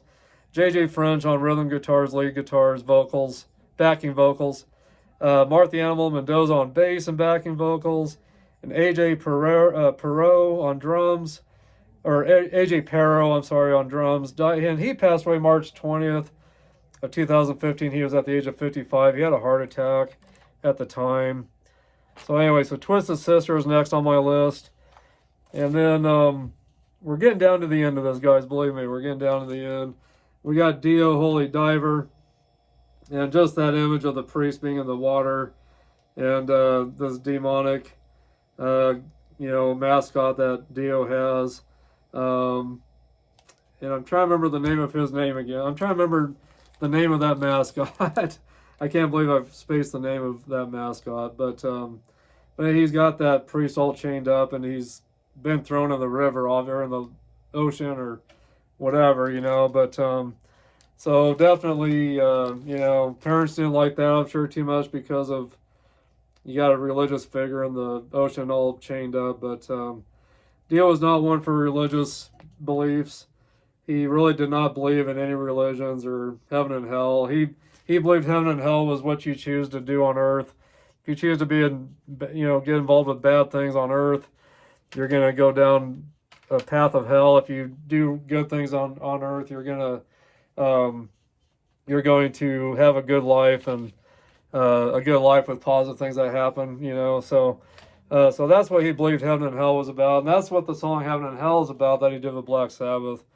Choosing what road you're going to go down in life that's going to either bring you good things in life or evil things in life. But he was definitely one that told people to stay away from evil things, and that if you got involved in evil things, it was going to bring you a lot of evil things in your life that you would probably regret. Definitely talked against about, being involved in seances and Ouija boards and Dungeons and Dragons, anything that that could attract evil spirits or evil in your life, to stay away from it. So even though he didn't believe in heaven or hell, literal heaven and hell, he definitely believed that there's things that you were going to do in life that could bring evil spirits in your life that would cause you a lot of trouble. So anyway, so that part of things I definitely agree with him, and I thought he was right on with that.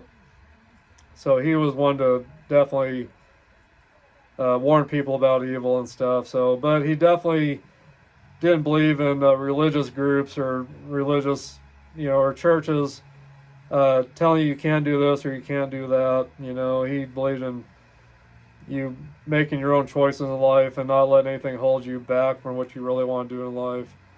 So anyway, this cigar has just been not what I expected tonight. Great tasting cigar, great construction, great ash. That does build up on it, but it's just been too tight. It's just been rolled too tight, I believe, and just not enough airflow. Now, if I wanted to, I could.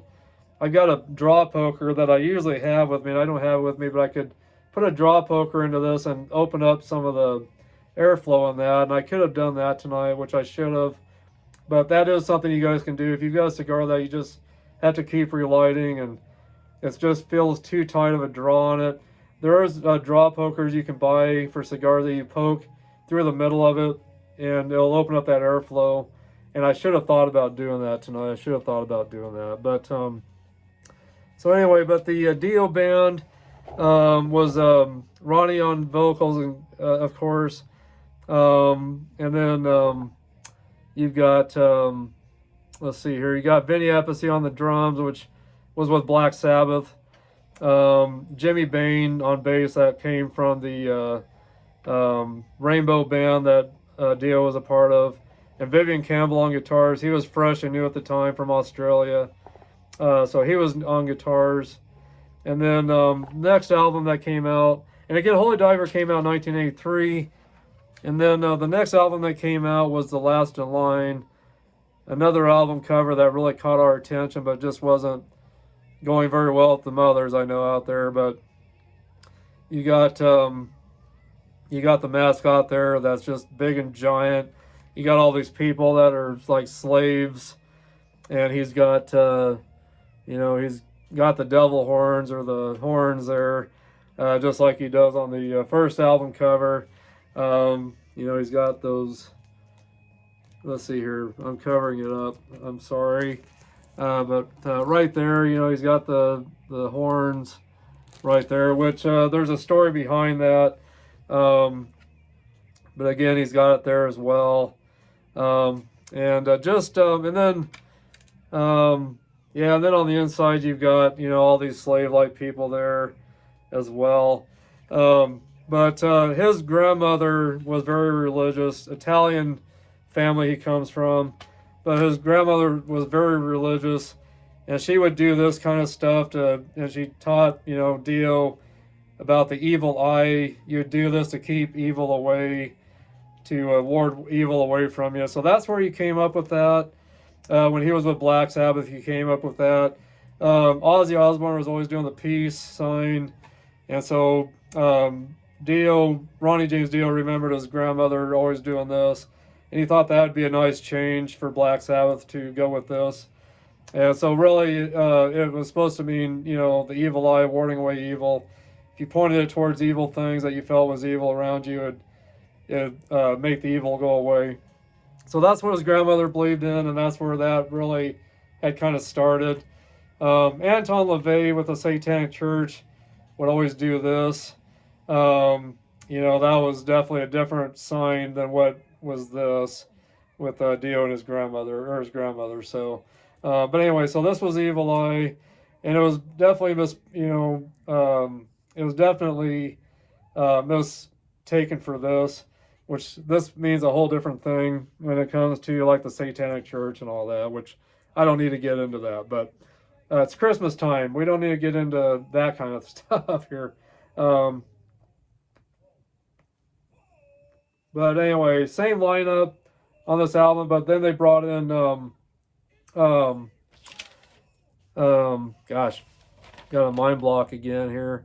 They brought in of course Claude Schnell on keyboards, and he had done, I guess, he was a part of kind of in some of the studio work and behind the scenes with some of the keyboarding already on the Holy Diver album, from what I understand. But then they really brought him in, and he was actually a part of the stage and during the concerts, Claude Schnell on keyboard. So same lineup, but then they added Claude Schnell on stage and in the studio with the keyboards.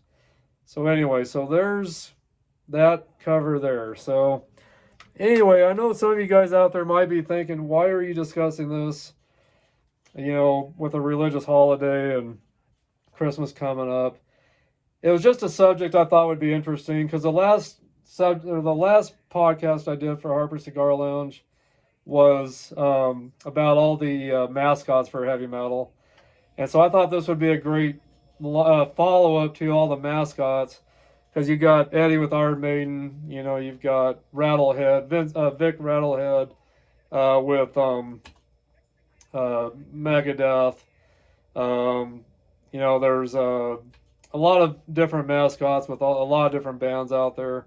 And so I thought this would be a cool follow-up to the mascots I discussed on the last podcast, which was Season 3, Episode 1. So make sure you catch that about all the mascots. So I thought it'd be kind of cool to discuss these, this, since I discussed mascots on the last show. And then the last one here was Dream Evil from Dio. This came out in 1987. Still the same lineup as the other albums from the Dio band. But just, that imagery, you got a girl sleeping. You got a little evil fairy or something there. You got something kind of evil looking there. You got serpents or snakes underneath the bed. And you got, of course, you got this here underneath the bed with the horns there, so, and I wish I could remember the name of that mascot for Dio there. I'm going to have to Google it probably. But I'll put in the comments what it is. I'll put in the comments his name. I know his name. I just can't believe I've forgotten it. But anyway, so those are all the albums with all these images that we grew up with that just made us want to buy it and listen to it because we knew there was going to be something on there that was going to be dark and evil, and I was going to piss our parents off probably, but it was part of that rebellious, part of your growing up, the rebellious part of you, a way to deal with that, and just to deal with all the negative stuff in life. I know it helped me and it still does. Heavy metal just helps me to deal with all the negative crap that goes on in this world. Keeps me focused, helps me to focus and to, it just helps me to cope with all the evil stuff going on in this world because we all have to deal with negative stuff in our life. But things get better again, But this kind of music and everything has just always been a big part of my therapy, I guess, in life, And there's times in my life where I got away from it, thinking I shouldn't listen to it, and but I'd always find myself back to listening to it again because it's really what helped me cope, with life and all the things that came into my life throughout my life that just wasn't always very positive. So anyway, but anyway, I hope you guys are enjoying the show tonight. I hope you're finding this interesting. I know some of you might have to maybe take a break and watch this in segments or something because I know it's a little bit of a longer show. But discussing cigars and music, time flies when you're having fun. So, but anyway, I was going to get into just a little bit of some heavy metal news. Steel Panther's got a new tour coming up, and there's some pre-sales on blabbermouth.net. Try to run through the news as quick as I can. It's called the Feel the Steel 15th Anniversary Tour. And wow, they're going to be starting off this tour, which is not too far from me. It's about a 7-hour drive, but they're going to start their tour off March 5th in Lincoln, Nebraska. And then they're going to move on to some other cities. California, some cities in California, Arizona, Kansas City, Missouri. Not seeing anything with Colorado, but I've seen Steel Panther once. They're great. I've seen them open up for Judas Priest in the past. On the Redeemer Soul Tour, I saw Steel Panther open up for them. So anyway, but they got a tour coming, so make sure you guys, if you're a Steel Panther fan, stay kind of tuned to what's going on with that. So there's some news. And of course, you guys have heard, if you're an Iron Maiden fan, Nico McBrain just announced his retirement. So anyway, cheers to you, Nico. Thank you for all the great years with Iron Maiden. I guess he's going to be a part of Iron Maiden in some ways still, but he's not going to be touring. He's not going to be on stage with them. And of course, they've replaced him already. Let's see here. So, and I'll find out the guy's name again that replaced him. He's with Steve Harris's band called British Lion. So he's the drummer for British Lion. Gene Simmons discussing that the Avatar show experience is going to be beyond anything you can imagine, which is supposed to start, I think, up in 2025. The Kiss Avatars. So yeah, we'll see. I'm not sure what to think about that yet. I might want to see it just once to see what it's all about, but I don't know if it's something I can really get into very much. But Nico McBrain from Iron Maiden, he's going to definitely be missed. It's going to be weird not seeing him out there playing during the Iron Maiden shows. It's just going to be weird to see him not out there. It's just, he's one of my favorite drummers, someone I really look up to a lot. And I just can't imagine him not being on that stage with Iron Maiden. But for my son, he's a big Code Orange fan. Code Orange's Reba Meyers released his debut solo single, which she's one of the singers, guitarists for Code Orange. She's got her own solo album coming out. X-Accept bassist Peter Baltz on his long-awaited solo album. I've been working on it. Let's see if it says when that's going to be out. If you're an Accept fan and you're a Peter Baltz fan, you might want to check this album out. Love Accept. I'm a huge fan of Accept. Martin Modnick, that replaced him, will actually be here on a live podcast here at Harper Cigar Lounge sometime in January. Martin Modnick, bass player for Accept, German metal band, he's going to be on my show. And I'm very excited. We've become friends, and he was definitely willing to come onto my show, onto this podcast, to be a part of it. So I'm very excited about that. Very excited about that. It doesn't say exactly when he's going to have this album out.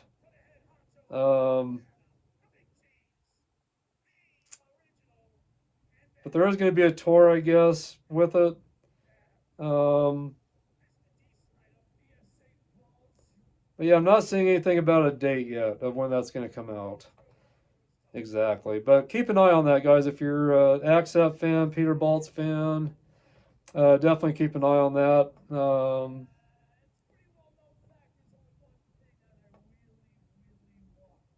Let's see. Michael Monroe. He was with the Hanoi Rocks. He's still out there touring. He's got more dates coming in 2025. There's some trouble with the new Queensryche album that is getting worked on. Michael Williams discussing why they're having some difficulty with the new album that they're working on.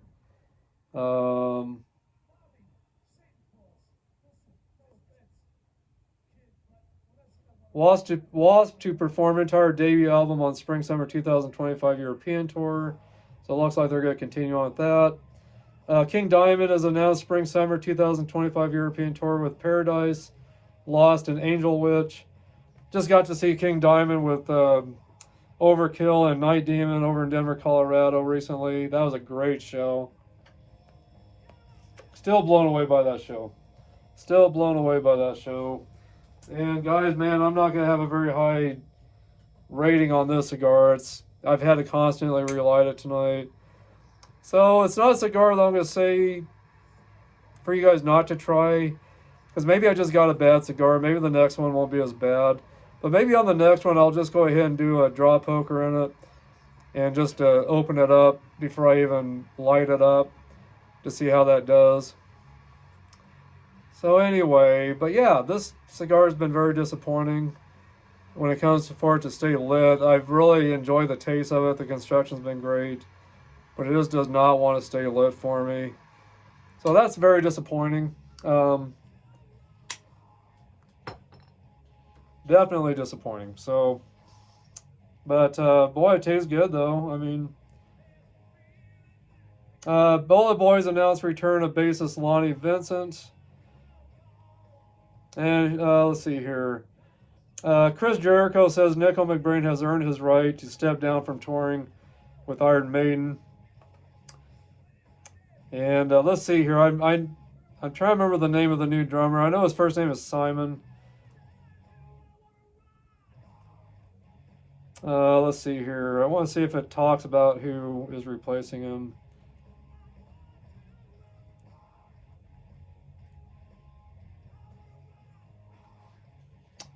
Yeah, I wish I could.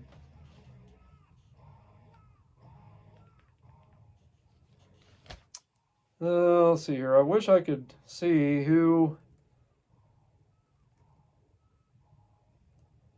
Okay, let's see here. Well, I thought it was gonna. Oh, I'm sorry. Okay, here it is. Simon Dawson is the new touring drummer. He's been in the band British line with Steve Harris, which that's Steve Harris's band. So yeah, so Simon Dawson. That I knew it was Simon. I cannot remember the last name. So anyway, he's going to be the new touring drummer, and Iron Maiden's got a new tour coming up again in 2025.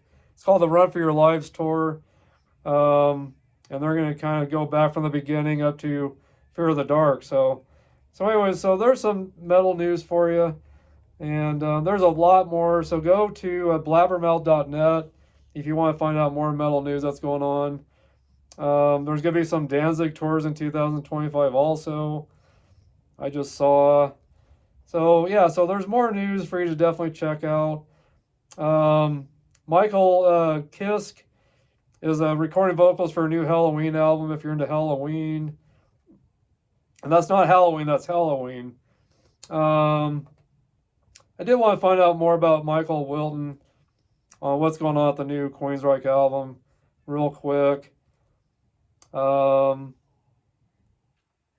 Let's see here.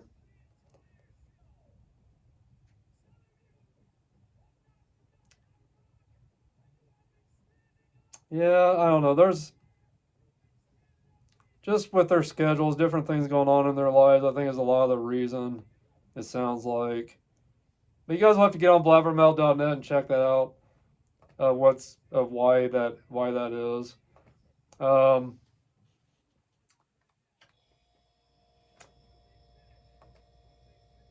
And let me do some shout outs here.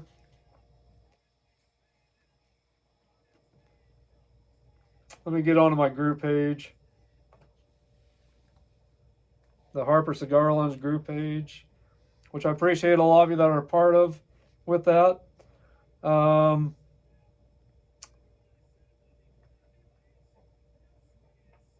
on.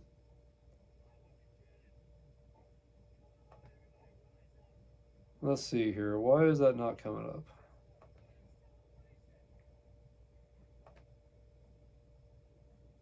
Okay, here we go. Okay, so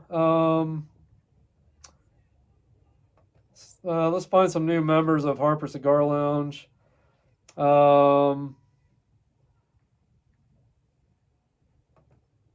Let's see here.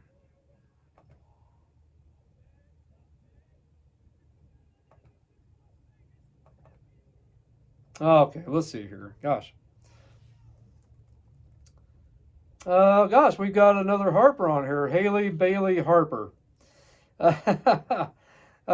Joined 4 hours ago. Thank you, Haley. I don't know if we're any relation or not, but maybe we are. Matthew Noker. And by the way, we got 1,801 members. So it looks like we've had a few drop off.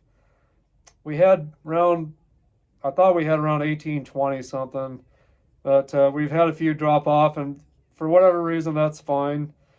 It's not for everybody. But the Harper Cigar Lounge group page has a lot of content with cigars and hard rock heavy metal. Matthew Noker, he joined 17 hours ago. Thank you. Jorg Campo Jr. Aragon joined on Monday. Thank you. Chris Coltler joined on Sunday. Thank you, Chris. Anna Chen joined on Saturday. Harrison Peter Ray joined last Friday. Jofer B joined about a week ago. Eduardo Texerdo Jr. I'm guessing some of these people from out of the States. Piros de Panama joined 2 weeks ago. Smoking Barrels Humidor and Speakeasy joined 3 weeks ago. Thank you guys for joining. Appreciate all of you guys. Let's see here. We've got also Greswold, Rojas, Mong, J Squad, and some other names that I'm kind of having a hard time pronouncing here.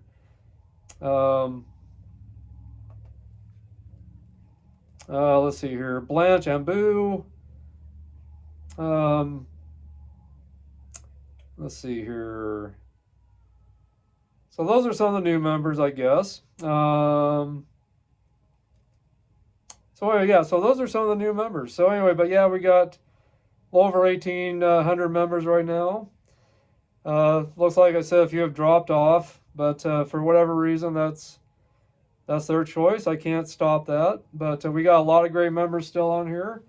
But anyway, you guys, make sure if you're a member of Harper Cigar Lounge group page on Facebook, make sure you pass the word on to others out there.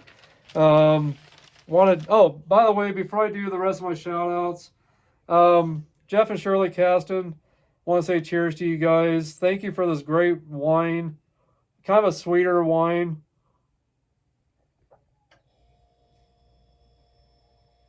Ah, so good. Cheers to all of you out there. This wine is called Head to Toesies.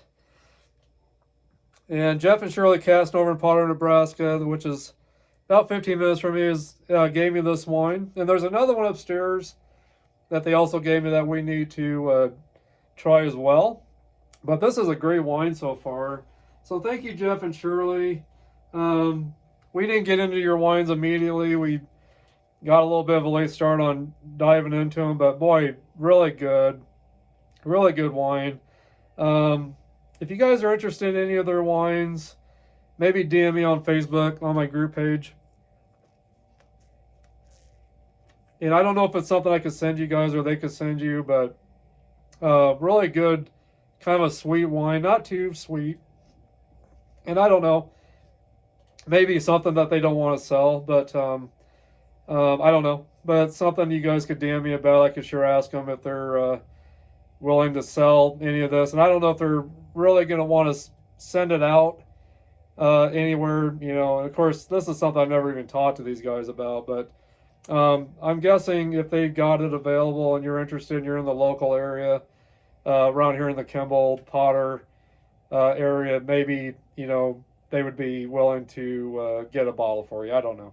But anyway, just great wine. Really enjoying this. Just a nice rosy kind of color to it. But just smells really good as well. So really good wine. My gosh.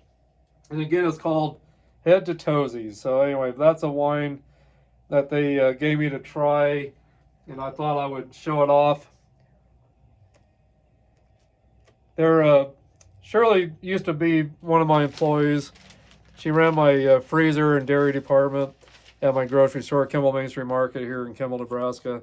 So she ran that and she retired. But her husband Jeff and myself and Shirley got to get together one night and have some cigars and some great conversation and yeah, so it was a really great time. I wish we could get together more often. Did want to give a shout out to Jason Broadbent.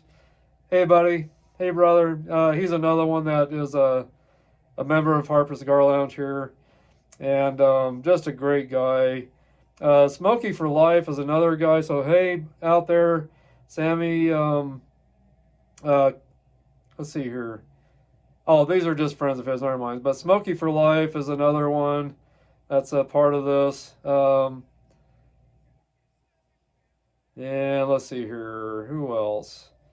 Jordan Sundell. Hello, guy. Hello, brother out there. Enrique Mendoza. Raching Cigar Humidor. Lana. And then let's see. We got James Hardy as well. And gosh, we got Jason Smith and Heath Tex Davis, another good friend of mine. Kara Penn out of Pittsburgh. Him and her fiance Dave Pieskovich that owns Leaning House Fine Cigars. Great friends of mine as well. But man, this cigar, this cigar was just not for $25. This cigar was not worth the $25. And again, maybe I'll try another one down the road. We'll see. But anyway, some other shout outs. Austin Blaine from Clarksville, Arkansas. Originally from Rock Springs, Wyoming. We go way back. Indiana Smoke. Jeff Pollock over in New Mexico, Albuquerque, New Mexico. He used to live in Torrington, Wyoming, where I used to live. We go way back. He was a mechanic that I went to. My dad went to as well. Jeff and Shirley Caston, I just mentioned, that made the wine. Howard Sinclair, my buddy back in Torrington, Wyoming. And let's see here. Jacob Lee over in South Dakota that I mentioned about his podcast, which I'll leave a link to his podcast and his channel as well in the bio. James Tucker, Antonello Nicastro, my buddy back in the UK. And let's see, did I mention? Let's see here. Cody Alexander over in Cheyenne, Wyoming. My buddy, Dave, let's see here. I got two Daniels. Daniel Finley back in Pittsburgh. Daniel Ravenelli with the 505 Cigar Review over in Cheyenne, Wyoming. And let's see here. I need to give a shout out to Corey Banks, Samuel Hoffman, Jason Smith with the Cigar Junkies over in Pittsburgh. And Tim Swanson with Cigars Daily. Thank you for your friendship. And let's see here. Who else that I need to mention? David Garofalo with two cigar guys, the Cigar Authority on YouTube. Thank you for your friendship as well and your support. And just a lot of great people that have been involved in this podcast. And of course, Martin Mondick from the band Accept, that's been following me as well. So thank you, all of you, and everyone local around here that's been supporting me with this, as well as my grocery store. Which my grocery store, I've got a lot of great cigars, a lot of great premium cigars, as well as Toscanos. And I do sell some C-store cigars like Swisher Sweets and Backwoods, but I really want to promote my hand-rolled, handmade cigars. So anyway, so those are in my store. I got around 60 different cigars there. Buy 3, get 1 free. And I've got all the supplies you need: ashtrays, cigar cutters, cigar lighters, Boveda packs. I got travel ashtrays. I've got great cigar cutters and cigar lighters. I got ceramic ashtrays for your home or for your cigar lounge. So I got all that too. So I got everything you guys need at my store. So if you're ever in the Kimball, Nebraska area, come check us out. I got, great deals on groceries. We've got deli bakery area, a nice area to eat in, frozen department, produce area, dairy department, spirits, wines, beers, specialty beers as well. So anyway, a lot of great stuff in my store. So if you're in the Kimball, Nebraska area, make sure you come check us out. Definitely. Anyway, guys, before I leave you guys, I want to promote one really great album. Wanted to promote One Christmas Metal album.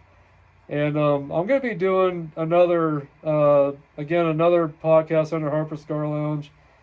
I'll be doing part 2 of this with some more great album covers that are sure to piss your parents off or anything like that. So album covers that just really caught our eye growing up.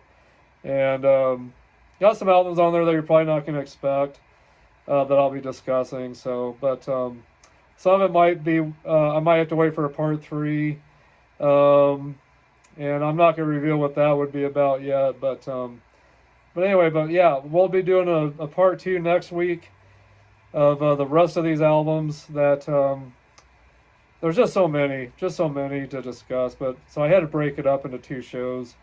But anyway, I'll get into the rest of the albums next week, the albums that really caught our attention growing up that we knew would not be, that wouldn't do so well with our parents, so anyway, but album covers that made us want to buy before we even listened to the band, just because of the imagery.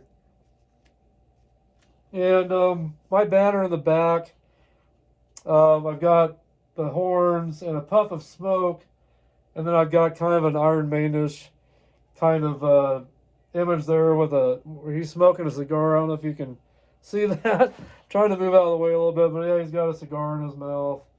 And so anyway, that's the image I came up, the new image for this podcast and my group page on Facebook. So anyway, the skull I got the idea kind of from Iron Maiden and a tattoo my son had on his arm with that kind of a similar skull like that. So hope you guys like that background. Hope you're enjoying that. So anyway, but boy, I've had a good time today, guys. And I'll leave a bio for Bones Coffee, or a link in the bio for Bones Coffee. I'll leave a link in the bio for my for the Boston Scally Company. I'll leave a link for the Bones Coffee. Again, this is what I was drinking for my coffee today. Right there.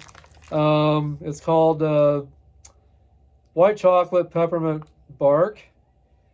So anyway, so there usually is a name for each of these coffees, but this one's just discussing the taste notes. But I love the Santa with the skull. Very metal, I thought.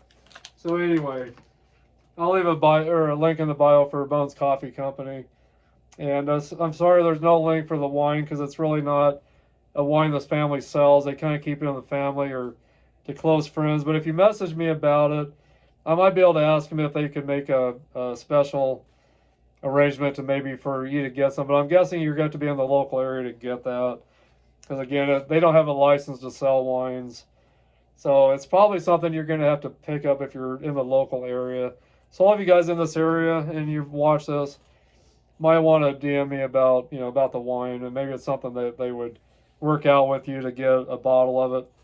So anyway, but in the last third, it's really opened up. I'm sorry that it's taken so long for this cigar to open up, but in the last third, it's really building up some nice ash now. It's got a looser draw. So I guess better late than never, I guess.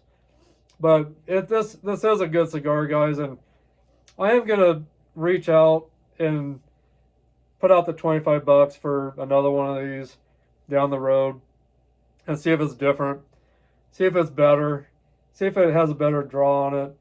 But anyway, but yeah, this last third, my gosh, it's really opening up. And so anyway, but it's not going to get a real high score for me today. I'm probably going to rate it around a 74 or 75, which is sad because I love La Aurora cigars, and usually all the La Aurora cigars that I've had have been great. But this cigar it definitely disappointed me when it comes to having to relight it so much. The taste notes, the construction's been great. Great aromas in the air. Building us a nice ash now. And it's really opened up in this last third. So anyway, so it's too bad it's taken so long to show what it really can do. And it's tasted great with my coffee and the wine, which I'm going to take the last sip of this. Really good wine. Really good wine. So anyway, guys, I hope you guys have enjoyed this show today. The cigar I wanted to feature for Christmas, if you're into Christmas music and you're into heavy metal, of course, is this CD right here. I picked it up on eBay. It's called Metal Christmas, or We Wish You a Wish You a Metal Christmas. Instead of Wish You a Merry Christmas, it's Wish You a Metal Christmas. We got Doug Ulrich on here, Alice Cooper, Ronnie James Dio, Dave Grohl from the Foo Fighters, Des Fafara, Tony Iommi, Lemmy Kilmister, George Lynch, Steve Morse, Michael Schenker, Tommy Shaw, Jeff Tate. And some of the songs on here are We Wish You a Merry Christmas from Jeff Scott. And let's see who else is on here. Bruce Kulick from Kiss, Bob Kulick, which is not alive anymore. Rest in peace, Bob, which is Bruce Kulick's brother at the time. Chris Wise and Ray Luzier. Run Rudolph Run from Lemmy Kilmister. Billy Gibbons from the Billy Idol Band. And then, or I'm sorry, Billy Gibbons from ZZ Top, I want to say. I could be wrong. I'll have to look up that name, make sure I got it right. Dave Grohl, Santa Claus is Coming to Town from Alice Cooper, John Five, Billy Sheehan, Vinny Appice, God Rest Ye Merry Gentlemen from Ronnie James Dio, Tony Iommi, Rudy Sarzo, Simon Wright, Silver Bells from Jeff Tate, Carlos Cavazzo, James Lamenzo, Ray Luzier, Little Drummer Boy, Doug Pinnock, George Lynch, Billy Sheehan, Simon Phillips. Number 7, Santa Claus is Back in Town. Tim Ripper Owens from Judas Priest, from KK's Priest, all of his solo stuff. He was also with Yngwie Malmsteen at one time. Steve Morse, Juan Garcia, Mark Mendoza, Vinny Appice again, Silent Night, Chuck Billy, Scott Ian from Anthrax, John Denice, Chris Weiss, John Tempesta, Deck the Halls, let's see here, Names I don't recognize on that song. Grandma Got Ran Over by a Reindeer. Stephen Pearcy from Rat. Tracy Guns from L.A. Guns. Bob Kulick that's helped with Kiss. Billy Sheehan from Mr. Big. Greg Bissonette. And let's see, Joe Lynn Turner, Bruce Kulick again on Rockin' Around the Christmas Tree.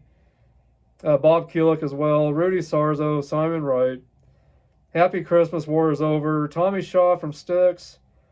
Stevie Lukather, Marco Mendoza, Kenny Aronoff, and let's see here. And I guess that's it.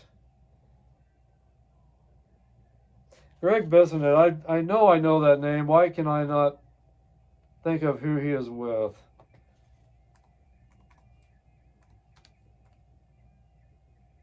Let's see here. I gotta get off of the Facebook thing here. I'm typing him in real quick because it's gonna drive me crazy. Ah, shoot.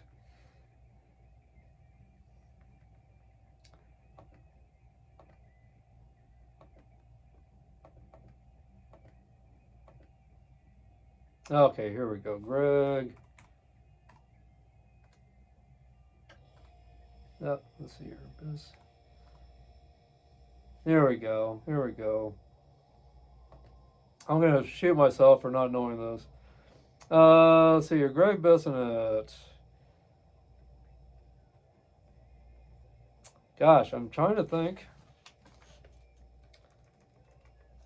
Here we go. Let me get onto his site here. Can't believe I can't remember who he's been with. Be patient with me, guys. Oh, yeah, he was with the David Lee Roth Band. I knew that sounded familiar. David Lee Roth Band and the Late Night with David Letterman, the band they had for the late night with David Letterman. Also with the Ringo Starr and his all-star band.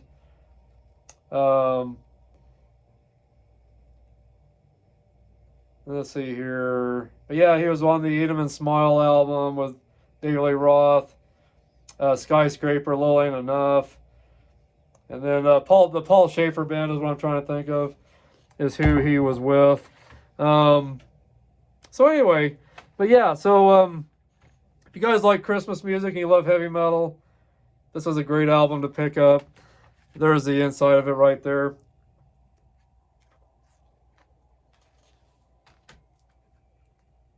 The cigar is still doing great.